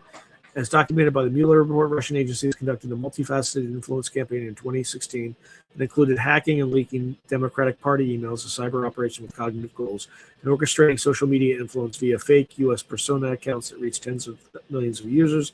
These efforts aim to exacerbate divisions in American society and reduce trust in the electoral process itself. Similar tactics were used in the UK's 2016 Brexit referendum, where Russian bots amplify polarizing content around immigration and nationalism in various European elections where Kremlin-linked disinformation favored far-right or anti-EU candidates. Another sphere is military exercises and nuclear brinksmanship as information tools.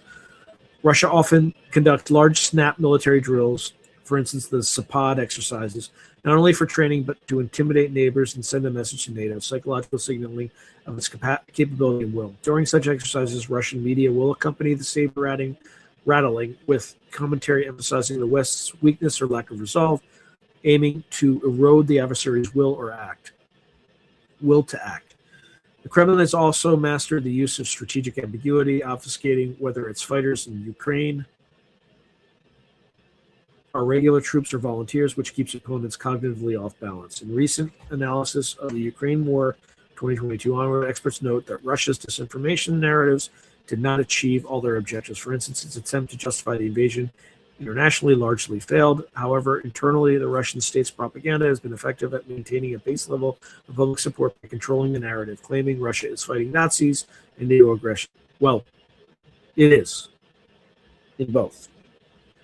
Let's move on. Again, not a fan of Russia, but let's be objective here. And externally, Russia influence operations have worked in some regions. In parts of Africa and Asia, Russian narratives about Western neocolonialism, blaming sanctions, not Moscow's invasion, for food insecurity have gained traction. These illustrate Russia's adaptability and cognitive warfare when facing a strong pushback in one theater. In Europe, it shifts focus to other audiences that might be more receptive.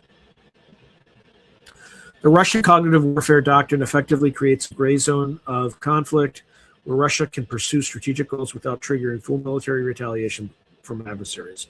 By operating below the threshold of overt war through election meddling, social discord, cyber subversion, Russia exploits the West's peacetime roles and hesitancy to respond forcibly. The scholars note this leads to an asymmetric scenario. One side, the West, believes itself at peace, while the other, Russia, is actively waging conflict by non-military means.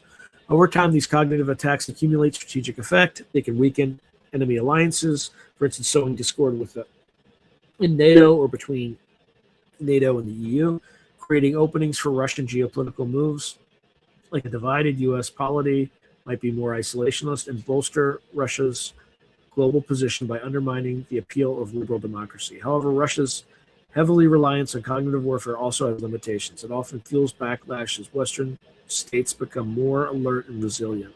It doesn't always translate into decisive gains. For instance, it could not prevent the expansion of NATO to Finland and Sweden despite years of propaganda against it. Additionally, Russia's approach sometimes undermines its own credibility. Constant lying and brazen disinfo can lead neutral parties to discount Russian claims. In conclusion, Russia is probably the quintessential case of a state leveraging cognitive warfare as a primary instrument of power. As a doctrine of cognitive confrontation, uses a diverse toolkit from hacking to propaganda to physical demonstrations and aims squarely at the adversary's will and decision-making processes. Its successes and failures provide valuable lessons on the effectiveness and limits of cognitive warfare in the modern era. All right, let's see. Oh, man. This stuff is going to make me blind. All right, now moving on to China. Doctrine and philosophy. China's approach to cognitive warfare is deeply embedded in its concepts of political warfare and stratagem. A key framework is the three warfares, which is Sanjian, public opinion of warfare, psychological warfare, and legal warfare, often adopted by the Chinese Communist Party, the People's Liberation Army since 2003. These three components are aimed at controlling the narrative, public opinion, undermining enemy morale, psychological, and using law as a tool to constrain opponents, legal, all without direct combat. In recent years, Chinese military thinkers have gone further by formulating the idea of cognitive domain operations. This concept represents an evolution of traditional psychological warfare for the information age. It posits that influencing an adversary's cognitive functions from peacetime public sentiment to wartime decision-making is essential to achieving mind superiority over the opponent. The PLA strategy envisions cognitive domain operations as the next frontier of warfare, extending conflict into the realm of thoughts, values, and beliefs. Notably, Chinese theorists explicitly link this to the ancient stratagems of Sun Tzu, prioritizing victory without battle by breaking the enemy's resistance via influence or on their will. Chinese writings frequently cite Sun Tzu's maxim that the highest excellence is to subdue the enemy without fighting, now updated with high-tech means. China's Chinese defense publications have observed that modern conflict will not be wars of attrition, but wars of cognition. PLA sees the U.S. emphasis on network-centric warfare and the cognitive aspects of command, the OODA loop, etc., and has sought to systematically address these points. Beijing's perspective is also influenced by its perception of Western cognitive warfare threats. CCP leaders accused the U.S. of using social media to stoke the Arab Spring color revolutions, which it did, believing that America already engages in cognitive warfare against authoritarian regimes. This has led China to bolster defenses against such tactics like censorship, the Great Firewall, to keep Western influence out and to justify its own development of offensive cognitive tools as a countermeasure and power projection. Okay. China's cognitive warfare efforts are broad and involve military, civilian, and party organs. Within the PLA, the Strategic Support Force, SSF, established in 2015, centralizes information warfare capabilities, including cyber operations, electronic warfare, and psychological warfare units. Under SSF or related departments, there are likely specialized groups focusing on influence operations, especially targeting Taiwan and other key audiences. One unit is Base 311, also called the Public Opinion Warfare Base, in Fuzhou, Fujian, reportedly dedicated to psychological operations against Japan, including propaganda, broadcast, leaflet drops, and social media campaigns aimed at undermining Taiwanese morale. The PLA's political work department also plays a role in shaping narratives and propaganda as part of political warfare. It's worth noting that in Chinese doctrine, the line between peacetime and wartime tasks is blurred. The United Front Work Department, UFWD, of the CCP, which operates globally to influence overseas Chinese communities and foreign elites, can be seen as part of China's cognitive warfare apparatus in peacetime competitions. State media outlets, CGTN, Xinhua, and ostensibly independent think tanks or academic institutes serve as vehicles for Chinese narratives abroad. More recently, China has developed vast Facebook, Twitter armies of fake or coordinated accounts, some run by bot networks, some by nationalist volunteers or contractors, to engage in online discourse globally, akin to Russia's troll farms, but often with a more positive spin, promoting China's image, or to drown out criticisms as seen in the flood of pro-China posts whenever there's negative news like Xinjiang human rights issues. Chinese tech giants and surveillance capabilities provide another asset, huge data sets and AI expertise.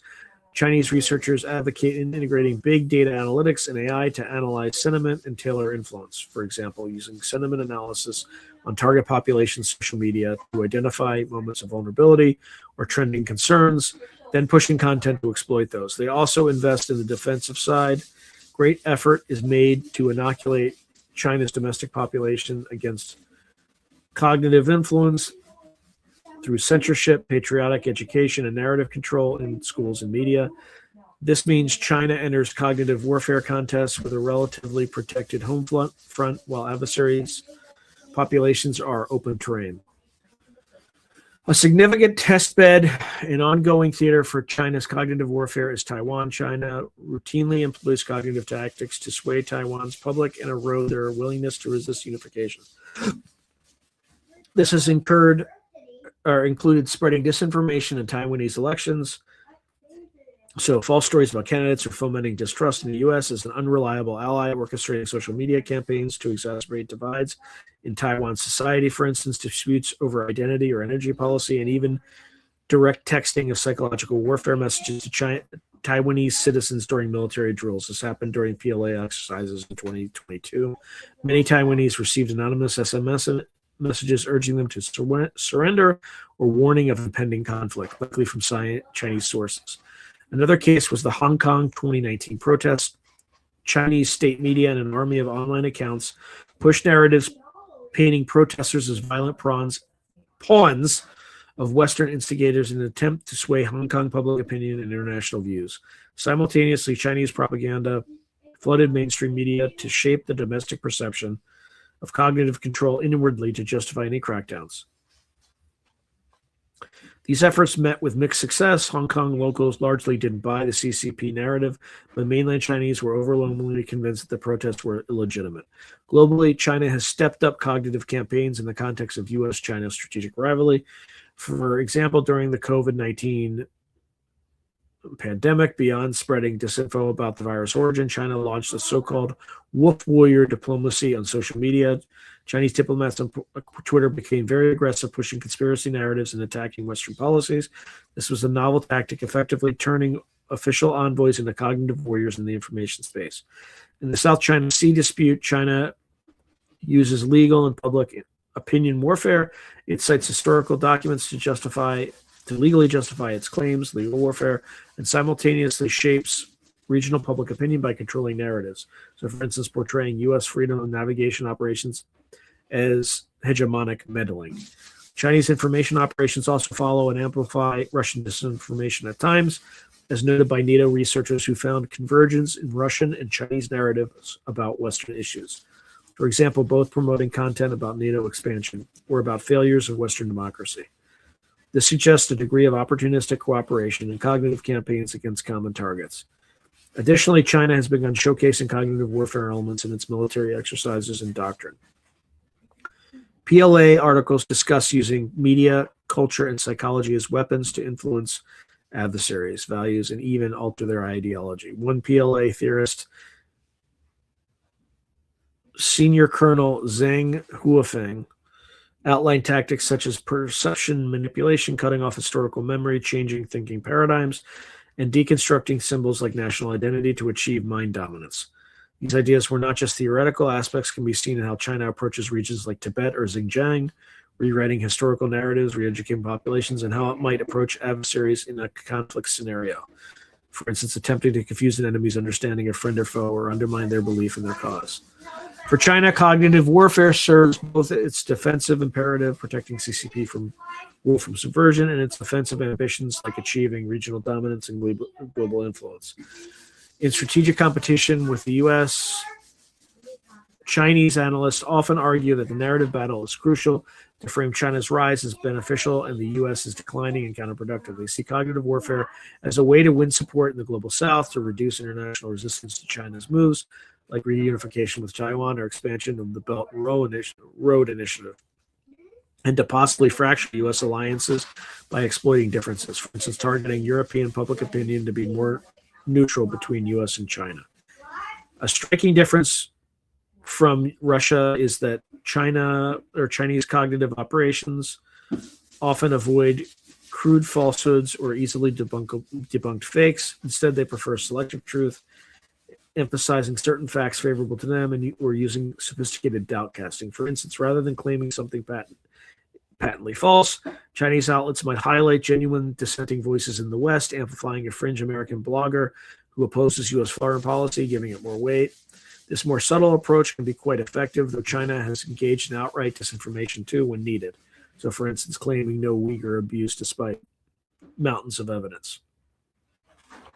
In summary, China's cognitive warfare capability is characterized by long-term systematic campaigns that integrate with its economic and diplomatic efforts a whole-of-nation strategy. It is rooted in an ideological view that controlling perception is key to victory. PLA's development of a formal cognitive domain concept indicates that China is taking this form of conflict as seriously as other domains, and given China's vast resources, including cutting-edge tech and the world's largest social media population domestically, its foray into cognitive warfare will significantly shape global information dynamics. That said, China must tread carefully. Heavy-handed propaganda can backfire, and efforts that are too transparent can breed distrust, as happened at times with wolf warrior diplomacy, causing pushback in target countries. The effectiveness of China's cognitive warfare will ultimately be judged by whether it can achieve its aims, for instance, deterring Taiwan's resolve or winning global narrative support without provoking a stronger counter coalition. All right, I'm not going to go into... There's a whole section on compare and contrast. I'm just going to skip it.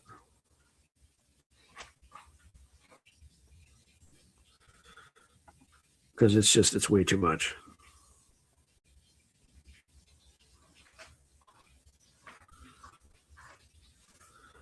And I'm just going to go straight to the conclusion, people, because I think that's enough. I think that's enough, and we only have 21 minutes left.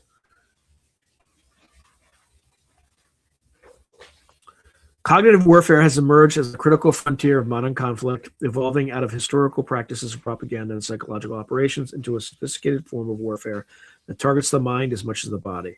This comprehensive analysis is traced its development from the mass persuasion campaigns of the world wars and the ideological battles of the Cold War to today's high-tech information operations, leveraging cyberspace, social media, and AI.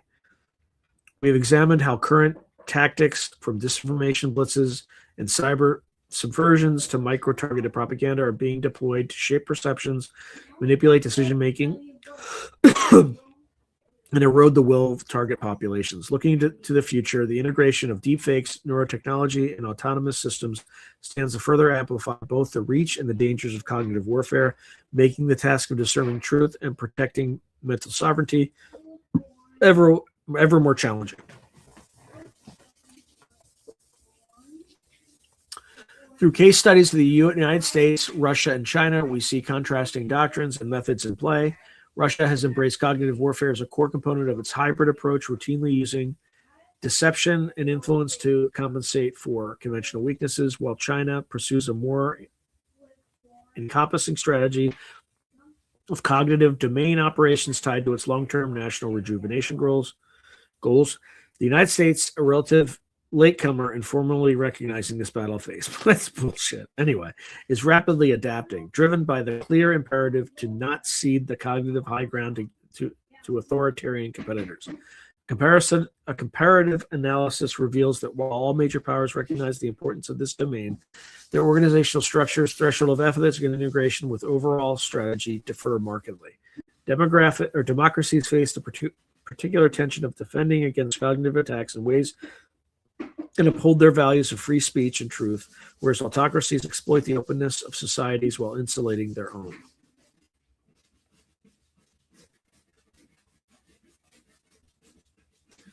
In conclusion, cognitive warfare is not an entirely new phenomenon, but its scale, speed, and impact in the digital age are unprecedented. It demands a rethinking of security paradigms where protecting the integrity of information and the minds of the populace becomes as important as defending physical borders. The major powers are already deeply engaged in this context, as demonstrated by their doctrines and actions. The international community, scholars, and policymakers will need to grapple with this reality, how to guard against relentless assaults on truth and reason, how to deter adversaries from crossing lines that could lead to chaos or war, and how to possibly carve out red lines and norms to keep competition within bounds. History suggests that whenever a new mode of warfare arises, it takes time and often painful experience to adapt. In the case of cognitive warfare, adaptation is ongoing with the hope that through vigilance, cooperation among like-minded nations, and perhaps the codification of some ethical standards, the worst outcomes can be averted. Ultimately, maintaining an informed, critical, yet open society may be the best defense, as the adage goes, the price of freedom. Now, as true in the informational realm as it has always been in the physical. By understanding the dynamics of cognitive warfare outlined in this podcast, policymakers and citizens alike can be better prepared to navigate the safeguards of cognitive battles of today and tomorrow. Good Lord. All right. That was painful. There were entire blocks of paragraphs that were just like the entire page. Like it was just, and I cut out a third of it because I just couldn't handle it. It was just too long. I hope it was interesting for you though. It was a slog for me. It's just too much. I can't even find where I left off. There we go. Okay. Have I interviewed Nathaniel Gillis? Many times. I probably have 10 interviews. There's actually, if you go to the playlist section, there's a playlist with all of my interviews with Nathaniel Gillis. So I probably have 10 to 20 hours of interviews with him. So yeah, I've interviewed him a lot. Okay.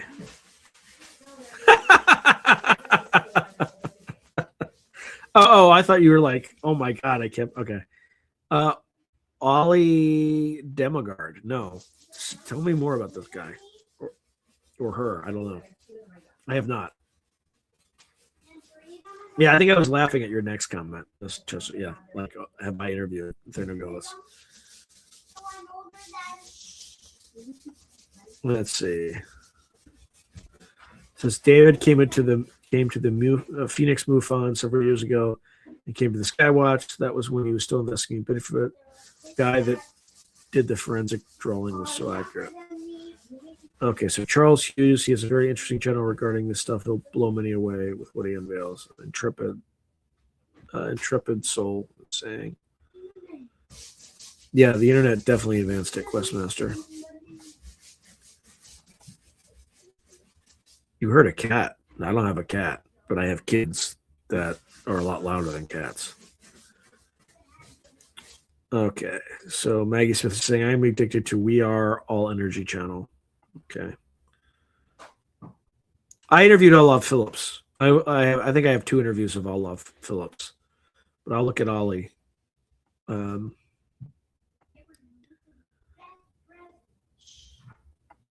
Okay.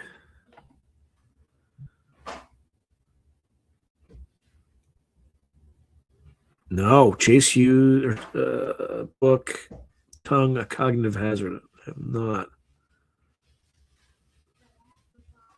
Funny to be watching this while the manufactured Arctic blast is blamed on climate change.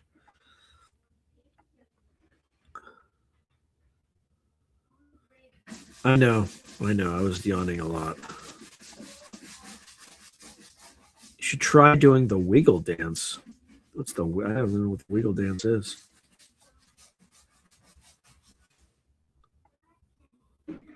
It's a custom GPT that I made. Try talking to it about your life situation. Huh.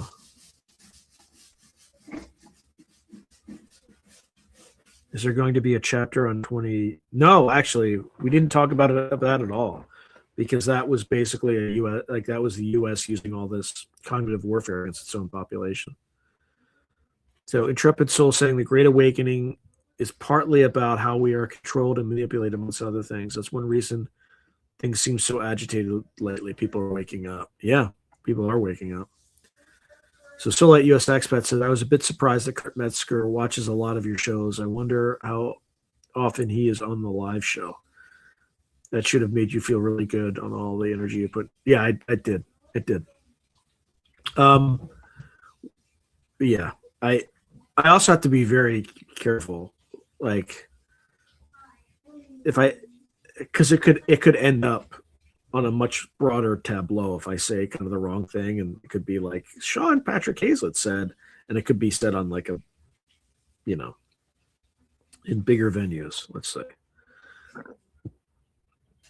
Yep, you're right, Intrepid Soul. We're not buying that shit anymore. Nobody's buying that narrative. Yep, fake news. So Maggie Smith saying humans have huge emotional bodies, negative entities outside of us use those that are happy to do their bidding, they perceive. Yeah, could be.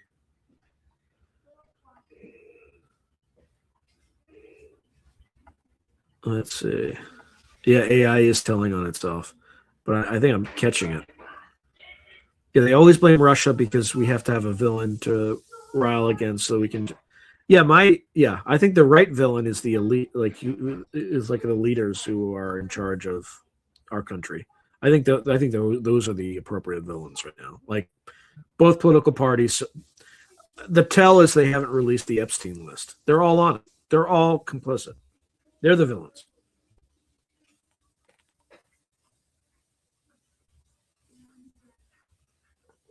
Okay. Yeah, that son of a bitch. I'm not going to say his name, but you all,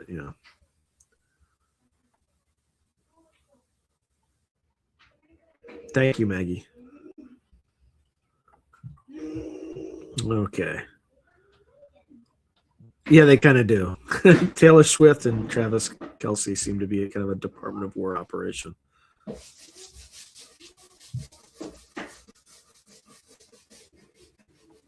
Okay. Yeah, I get lots of weird information that way too.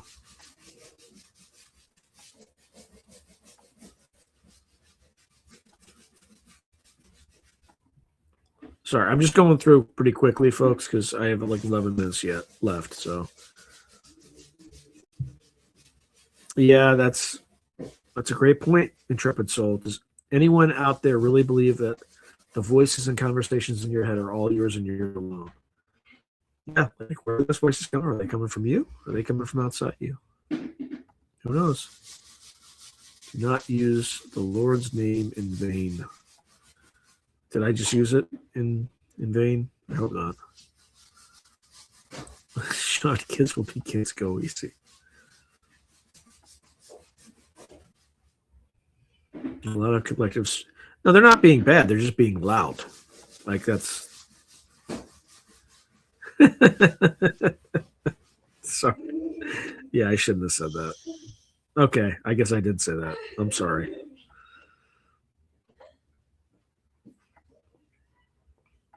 Yeah, and I'm not being sarcastic. I'm sorry I said that. I shouldn't have said that. I realize some people would find much offense to that. Thank you, Writers DG.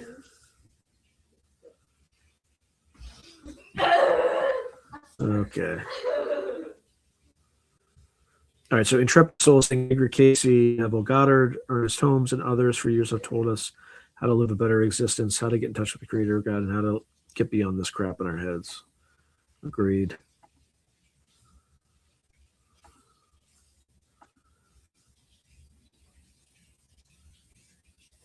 Yeah. So in the aforementioned book, so Moldegard is saying, in the aforementioned book, Chase explores the idea that language is a virus and how it controls the thing we call thought. Yeah, that's why it's called, when you spell something, like I spell, it's literally the word spell.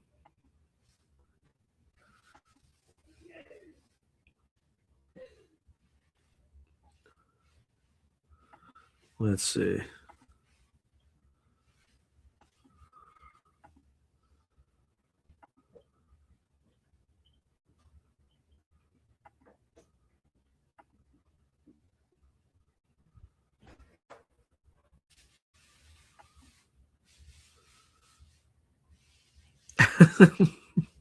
It's electrical carpet. You think Kurt Metzblurp is Blurple Kerple? Yes. Yes.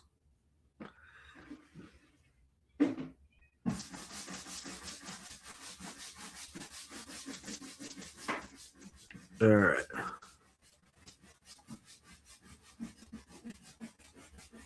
Yep. Language, the virus was released at the Tower of Babel. Oh boy. So Sally Forth Alone says Facebook deleted my dating profile like immediately because of my photo. This one. Without giving me time to change it. Yeah, I see bots and trolls all over. They can do better. They don't want to. No, they don't. They're terrible. Ah. Zoological Carpet said reading Wittgenstein showed me my prison. Interesting. I have not read Wittgenstein, but I probably should. Intrepid Soul said, I quit watching the news a long time ago because all BS. They tell us what they want us to believe, not the truth. 100%.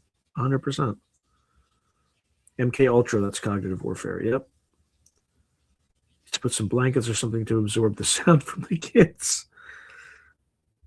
Yeah, it was driving me crazy, and I didn't know if you all heard it, but clearly you did.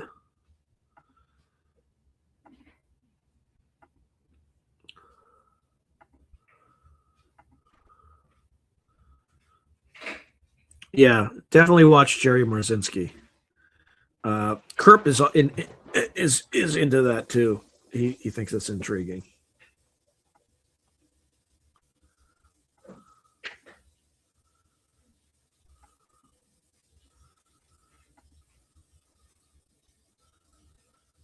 Yeah, Maggie, if you've worked with paranoid schizophrenics, you should watch. I've interviewed Jerry Marzinski like 3 times. So just like other guests, he has his own playlist on this channel. I highly encourage you to watch it because Marzinski worked with paranoid schizophrenics for like 40 years.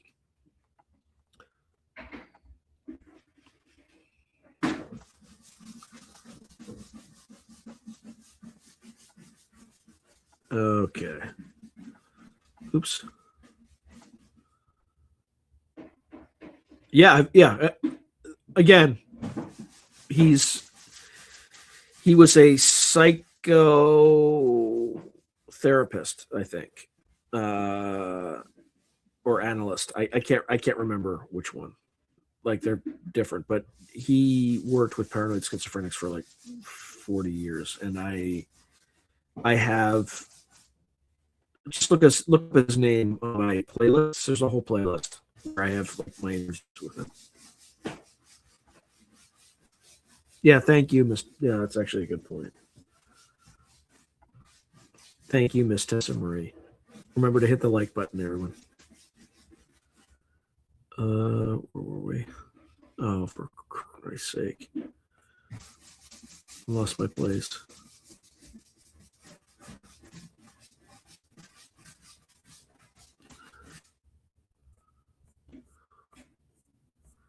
It's telling me to hide the current comment, but I can't really do that if I can find it.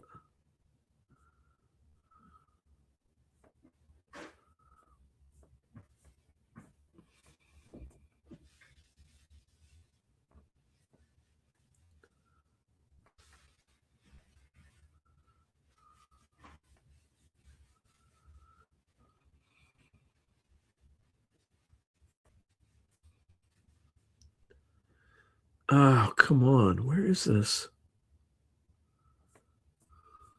All right, I found it. Good Lord. There's a lot of comments, so I'm just going to go very, very fast.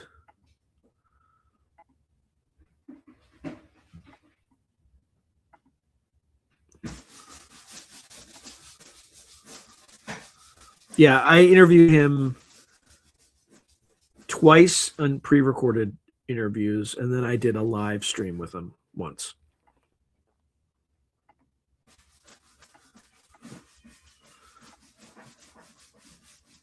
And please forgive me for like moving too fast and not reading everyone's comment. I'm going to try to show everyone's comment, but oh, what's this? Yeah, that. So Miss Tessa Marie says they're just going to drop USBs over some country with disinformation in it. Like anyone is going to put some random USB they found on the ground on the computer. You'd be surprised.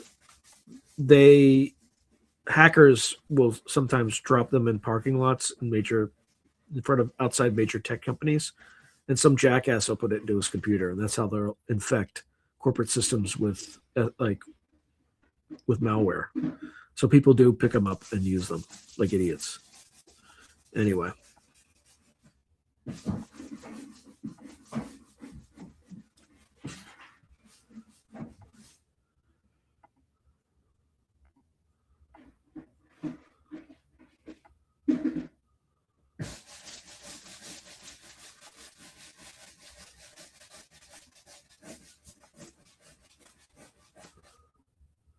All right, again, I'm running out of time. I got like 3 minutes left, so oops.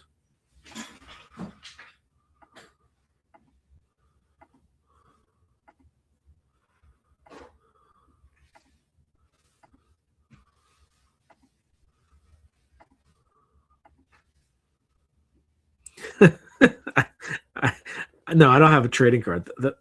Those were, remember in the Iraq War, they were trying to find like the head of the all the leaders of the Iraqi military and Saddam and all that stuff. And they had like a 52 deck. That's that deck.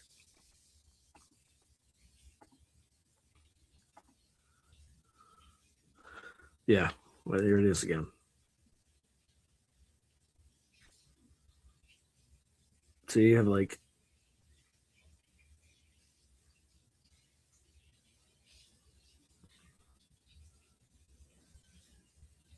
Saddam Hussein and all that stuff. So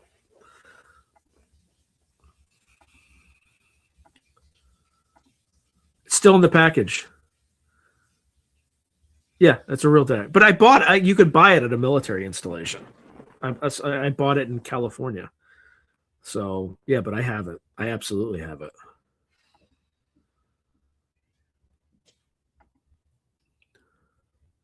I'm too old to go back in the military. Way too old.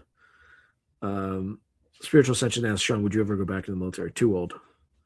I mean, they made me a general, sure, but they wouldn't do that. They would just throw me back in as a captain, which is the rank I had when I left. Oh, Moldegard, you were born 2 days after me. Oh, I guess I was too. I didn't even put that together. Yes, I guess I was part of Valentine's Day.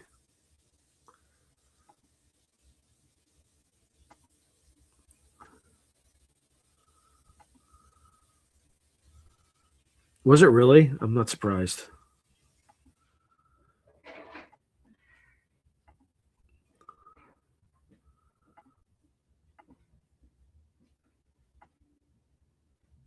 Political power grows from the barrel of the gun. Who's that? Mao? I can't remember.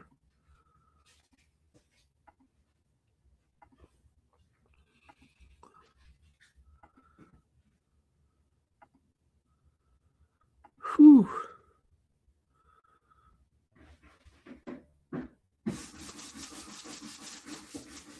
I don't know, actually. I'm sure you could look it up, though. What's the MOS signifier for the Army's cognitive warfare?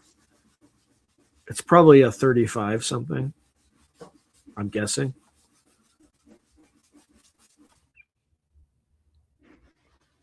Yeah, I did a whole interview with Mark Stavish on egregores. In fact, I'm reading his book right now. It's a good book. It's well written. It's a very well written book. I highly encourage you to get it. It's actually very accessible. You don't have to like. It's just good. It's a really, really good book.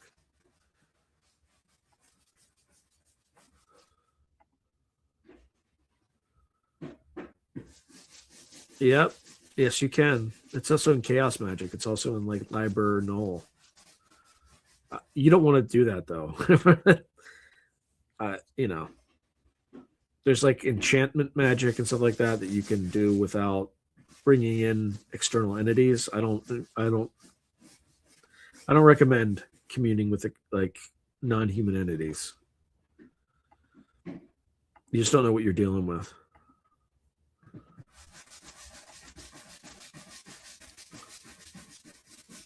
Interesting. I like Benabel Wayne's book on the I Ching or I Ching. I don't know how to pronounce it. Exhausted. Thank you, Zane Ivy.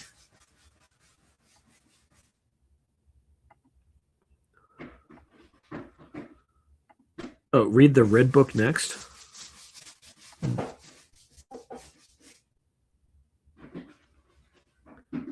Yeah. I'll add another one. I know a person who was friends with Philip K. Dick. His name's Tim Powers. So I'm friendly with him, right? I've interviewed him on this show, but I think we did an interview. We did a whole interview on Philip K. Dick, and Philip K. Dick legit used the I Ching. And when it gave him an answer he didn't like, he would make the I Ching sleep outside. True story. True story.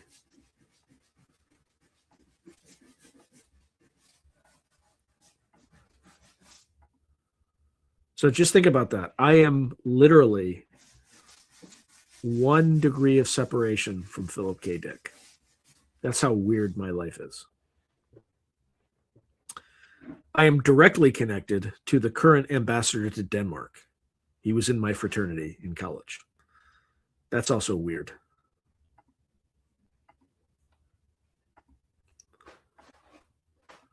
Oops.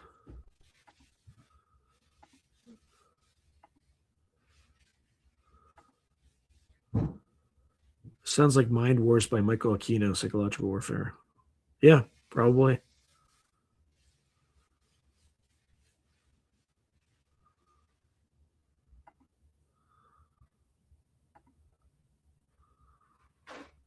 Oh yeah, Gurdjieff. That's another weird one.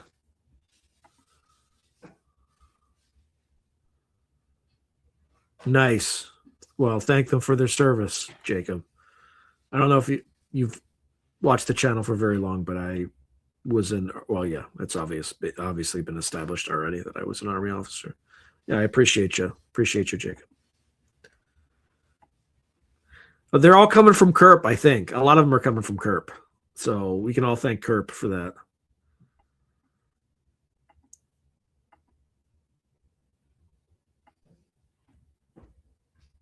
Hey, welcome, abundantly empowered. Yeah, I'm sorry. This is not a professional opera. Today was not. I didn't like the topic today. I didn't think it was that great, and I struggled through it. So this is not indicative. So please forgive me. I hope I didn't disappoint you.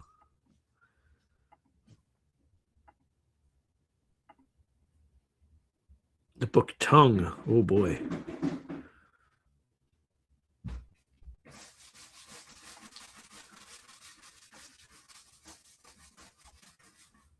Yeah. Well, Japan won't fight for Taiwan, but we sure will. Yes, we're all in cahoots with you, Moldegard. So I do one of these every Saturday night, 2 hours. This is on radio. Just to be clear, the reason it's called Through a Glass Darkly Radio is it's on a radio station in New Orleans. So like this is also on the radio. Anyway, but yeah, religiously every Saturday night. Well, yeah, he wouldn't be able to. Moldegard wouldn't be able to comment if he wasn't subbed. So, oh, I don't know. That's a weird comment. I don't know. Yeah, every Saturday night, same time. Like hell or high water, it always happens. So, I think I once had to show like a rerun, but that's because the one that I had planned and uploaded failed. So, but hey, SNX Radio, good to see you.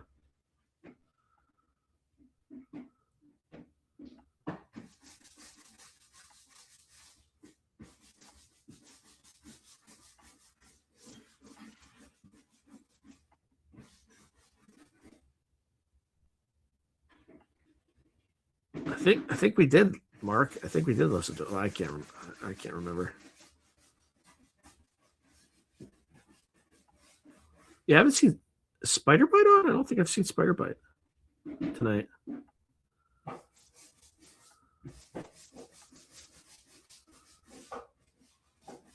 Huh.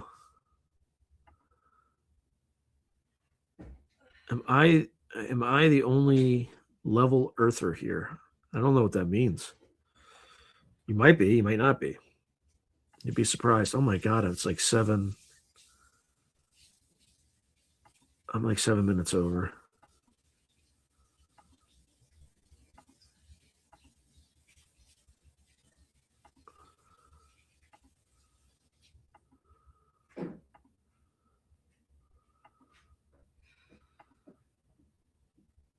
Ugh. I really apologize for like rapidly cycling through all these. Oh boy, I don't. Let's skip that one.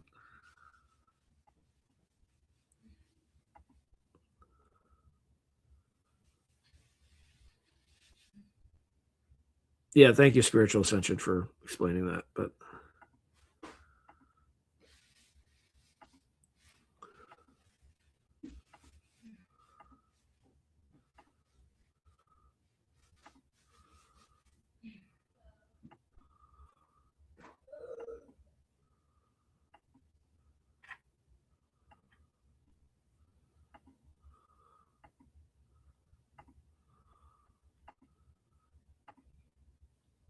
oh my lord, thank you for all your comments. I'm so slow at getting through this stuff. Yes, group hug, absolutely. Thank you, Oracle Ralphi.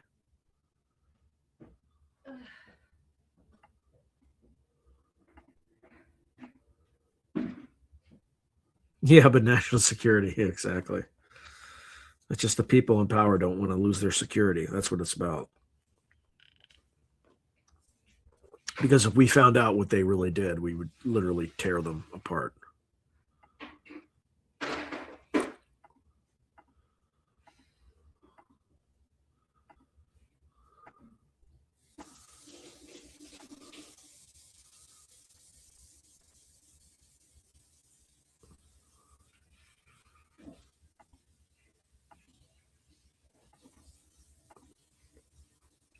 Ugh.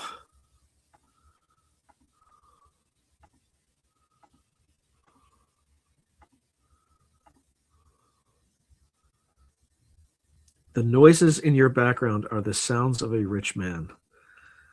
Thank you, Discog. I appreciate that. Well, I wouldn't say rich, but I would say, why is the word escaping me?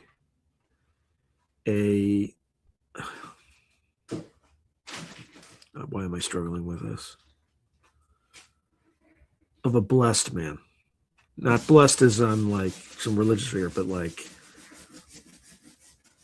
I should be thankful for what I have. Hey, yeah, good. Thank you for coming. I all I had to do was just let Kurt go. Like that's, and then from time to time, just like you say something provocative to get him to go off on something else or to bring, Merp love back. So, yeah, Kurt really did me a solid. Like I really appreciate him for that. He's and then he was like effusively trying to like say how much he liked my channel, and I just like talked right over him. Like I was just like I was a jerk, and I didn't even realize I was a jerk. So yeah, the fact that he's doing whatever he could to like. I really I liked him before, but when I actually got to know him, like what you see is like that's him. That is literally him, and I really, really, really enjoyed that. Like he can come on here anytime he wants. I'm not going to ask him, right? Because I don't want him to feel obligated, but he is welcome here anytime he wants. I think he's a good dude, good, solid. I think Mishlov's weird about that. Like I've heard that he like. I shouldn't spread rumors because I don't know if it's true because I haven't asked, but I would love to interview Mishlov. I think it would be epic if Kurt interviewed Mishlov. I mean, I don't even know how that would go. But I think Mishlov is going to become even more popular because of that impression. Because people love it so much. I guarantee the next time that Kurt goes on Rogan, he will have to like precipitate, hey, play this guy. Like watch this interview between Mishlov and Whitley. And then he'll establish Mishlov for the audience and then cue the impression. And then like Mishlov will be a legend after that. Not the best way, but like I'm gonna like the next time I talk to Kurt, like, I will definitely recommend something like that.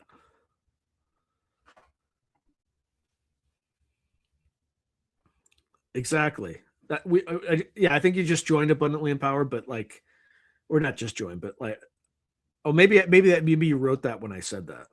I don't know.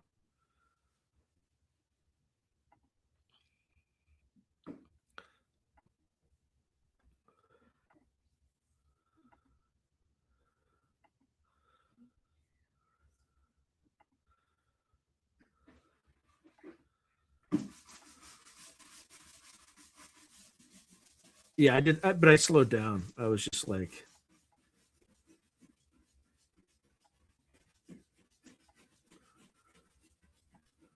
whew. Yeah, yeah. Philip K. Dick was definitely a genius, a mad one, but yeah, definitely. I actually don't think Aquino was an evil guy. I think he was a misunderstood guy, but I think he was an interesting guy. But I don't know if he was. I don't know if he was evil. But again, I haven't done a lot of research on it. But the research I have done on him doesn't really. A lot of the persona he cultivated seemed evil, but he seemed like a pretty interesting guy. Oh, what the inside info on Greenland? I don't know if I should do this. Sure, why not? Why not? Hold on, give me a second. I mean, it is pseudo public. Just give me a moment. Oh, for Christ's sake. Because I cleared my cache today, I have to deal with all this. Like, are you sure you're who you say you are?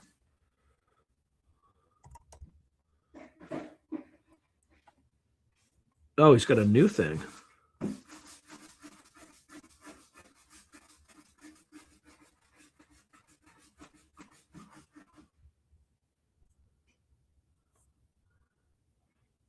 Okay. How do we want to do this?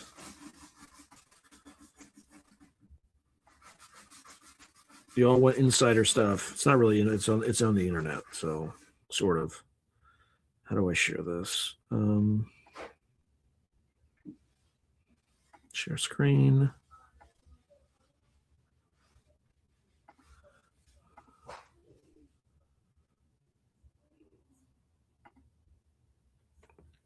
All right, can you all see that?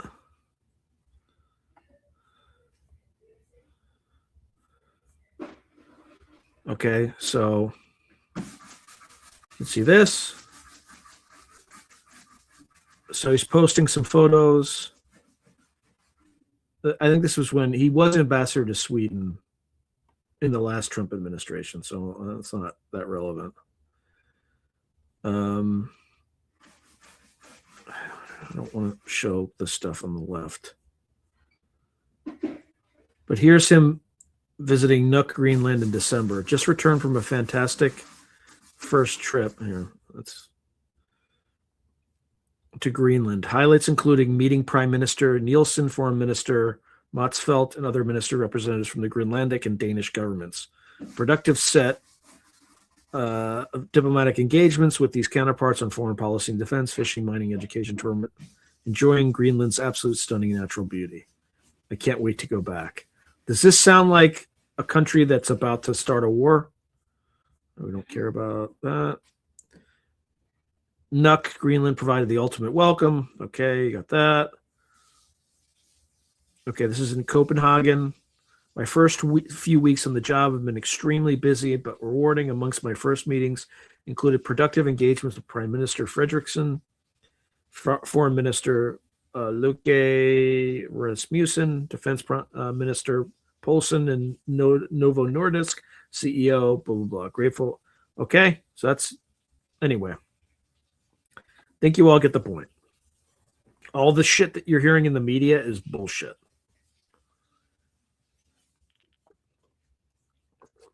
So that sounded pretty diplomatic to me. Anyway, so that's as inside info you're going to get.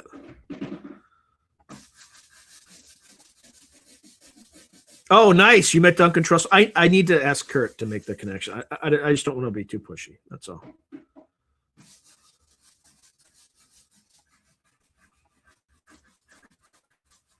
Okay.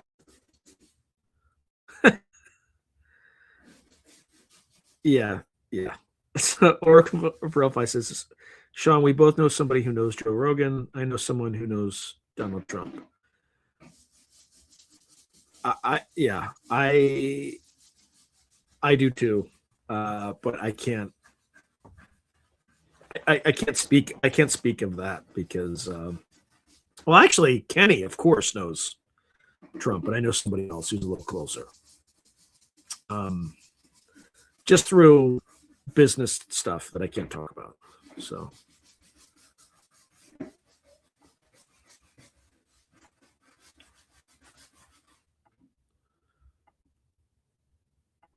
By the way, so is Nathaniel Gillis. He's in Ohio too.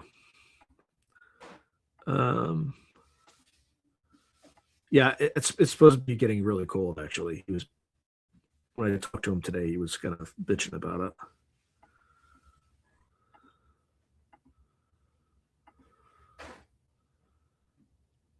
UFO intros reposted the stream.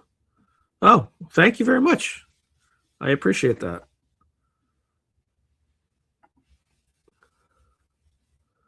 Yeah, I don't. It seems like it's gonna. So Zane Ivy said, "I hear Greenland residents will likely be each $100,000 lump sum payment." I imagine it's going to be a diplomatic agreement of some sort. Hey, I appreciate that UFO intros. Tonight's work was not particularly great. but they can't always be your best. But I appreciate the sentiment. Hey, I appreciate that, Maggie. I am a blessed man. Kerfins. Kerfins. Yeah. What I know about I don't know anything about Promise Software. Thank you, UFO intros. Appreciate it. I bet you Duncan Trussell is exactly like he is in the interviews, just like Kerp is, exactly the same.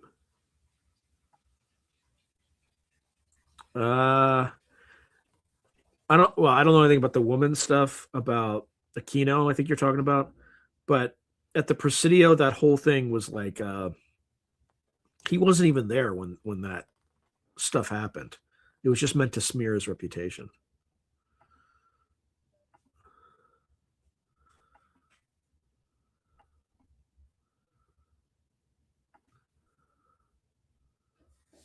Huh. Promise Software.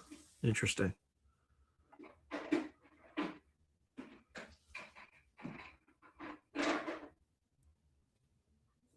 Yeah, by the way, I can't, again, I haven't delved too deeply on Aquino, so it seems like, well, as original AI we have now.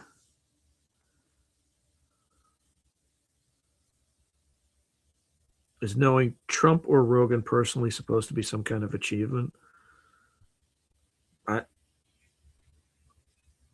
No, it's just, I wouldn't worry. I mean, Oracle of Relphi just made I don't think she meant anything positive or negative about it. Just an observation. That's all.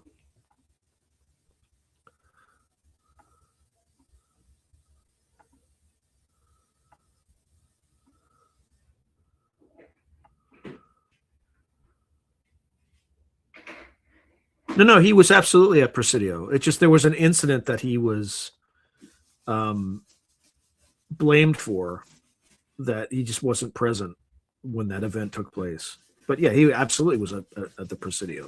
I'm not saying he wasn't. Hey, Sirius, good to see you. Doesn't give a, yeah, I don't know anything about Operation Phoenix. Again, just in the brief research I did, he didn't strike me as like some horribly evil person. But again, I did a very cursory background on him. Okay. All right. Oh my God. We are like 22 minutes over. So we kind of have a good sense we can calm down on Greenland, I think. And by the way, I didn't mean to do like a weird flex of like, look at me, look at who I know.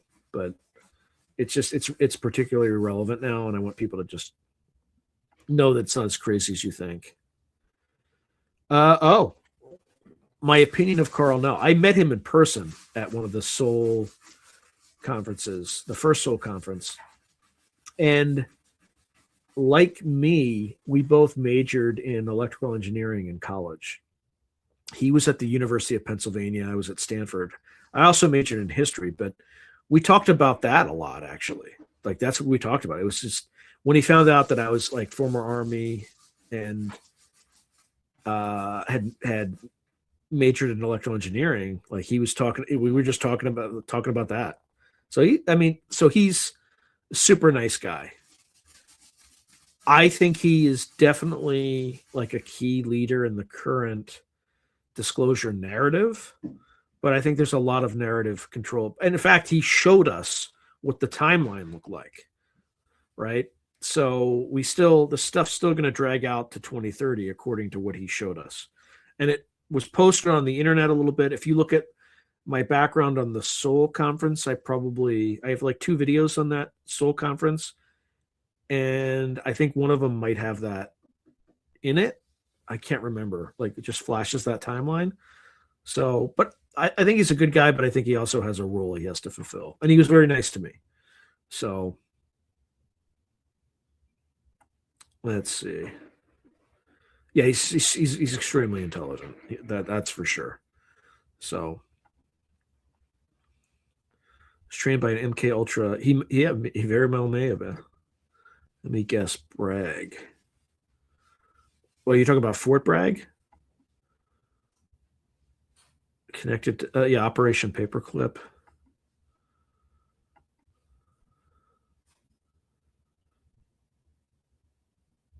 Yeah, it's a done deal thing. Absolutely. Oh, why are you leaving, Uncle Ten? We're never going to get full disclosure.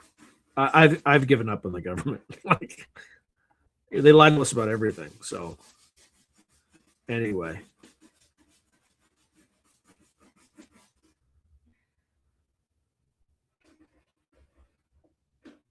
yeah. Okay. All right, everyone. You all have a fantastic night and rest of your weekend, and we will see you next week. I did. Did I skip over flat? I didn't see any flat Earth concepts, or sorry, comments. I swear to God, I didn't see any flat Earth comments in what I'm seeing. So I wasn't. If it looked like I was skipping over them, I didn't intend to do that. Um, I don't believe the flat Earth stuff. I'll be frank about that, but I wouldn't skip comments about it. So,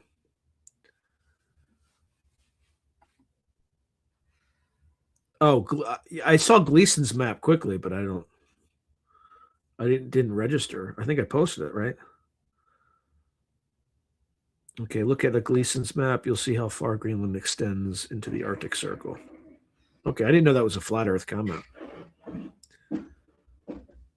All right. Well, good night, everyone. I will see you all next week. We have, I think, 2 Mark Stavish episodes coming up, or Stavish episodes coming up. Those are always good and informative, at least on the occult side. So, or Hermeticism and all that good stuff. So, I look forward to seeing you next week, and have a great weekend. Good night, and God bless.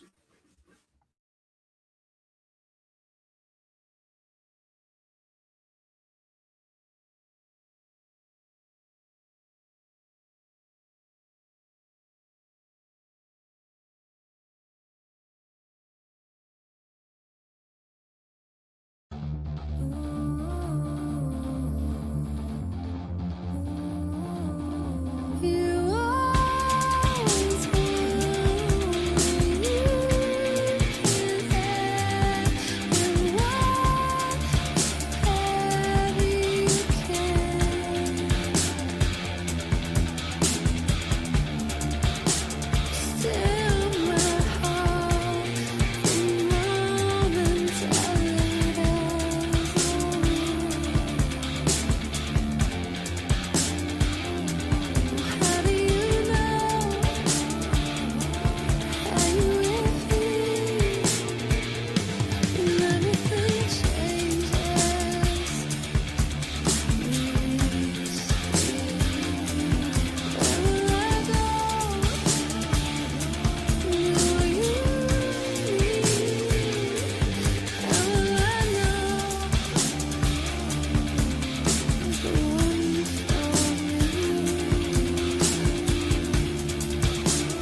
you.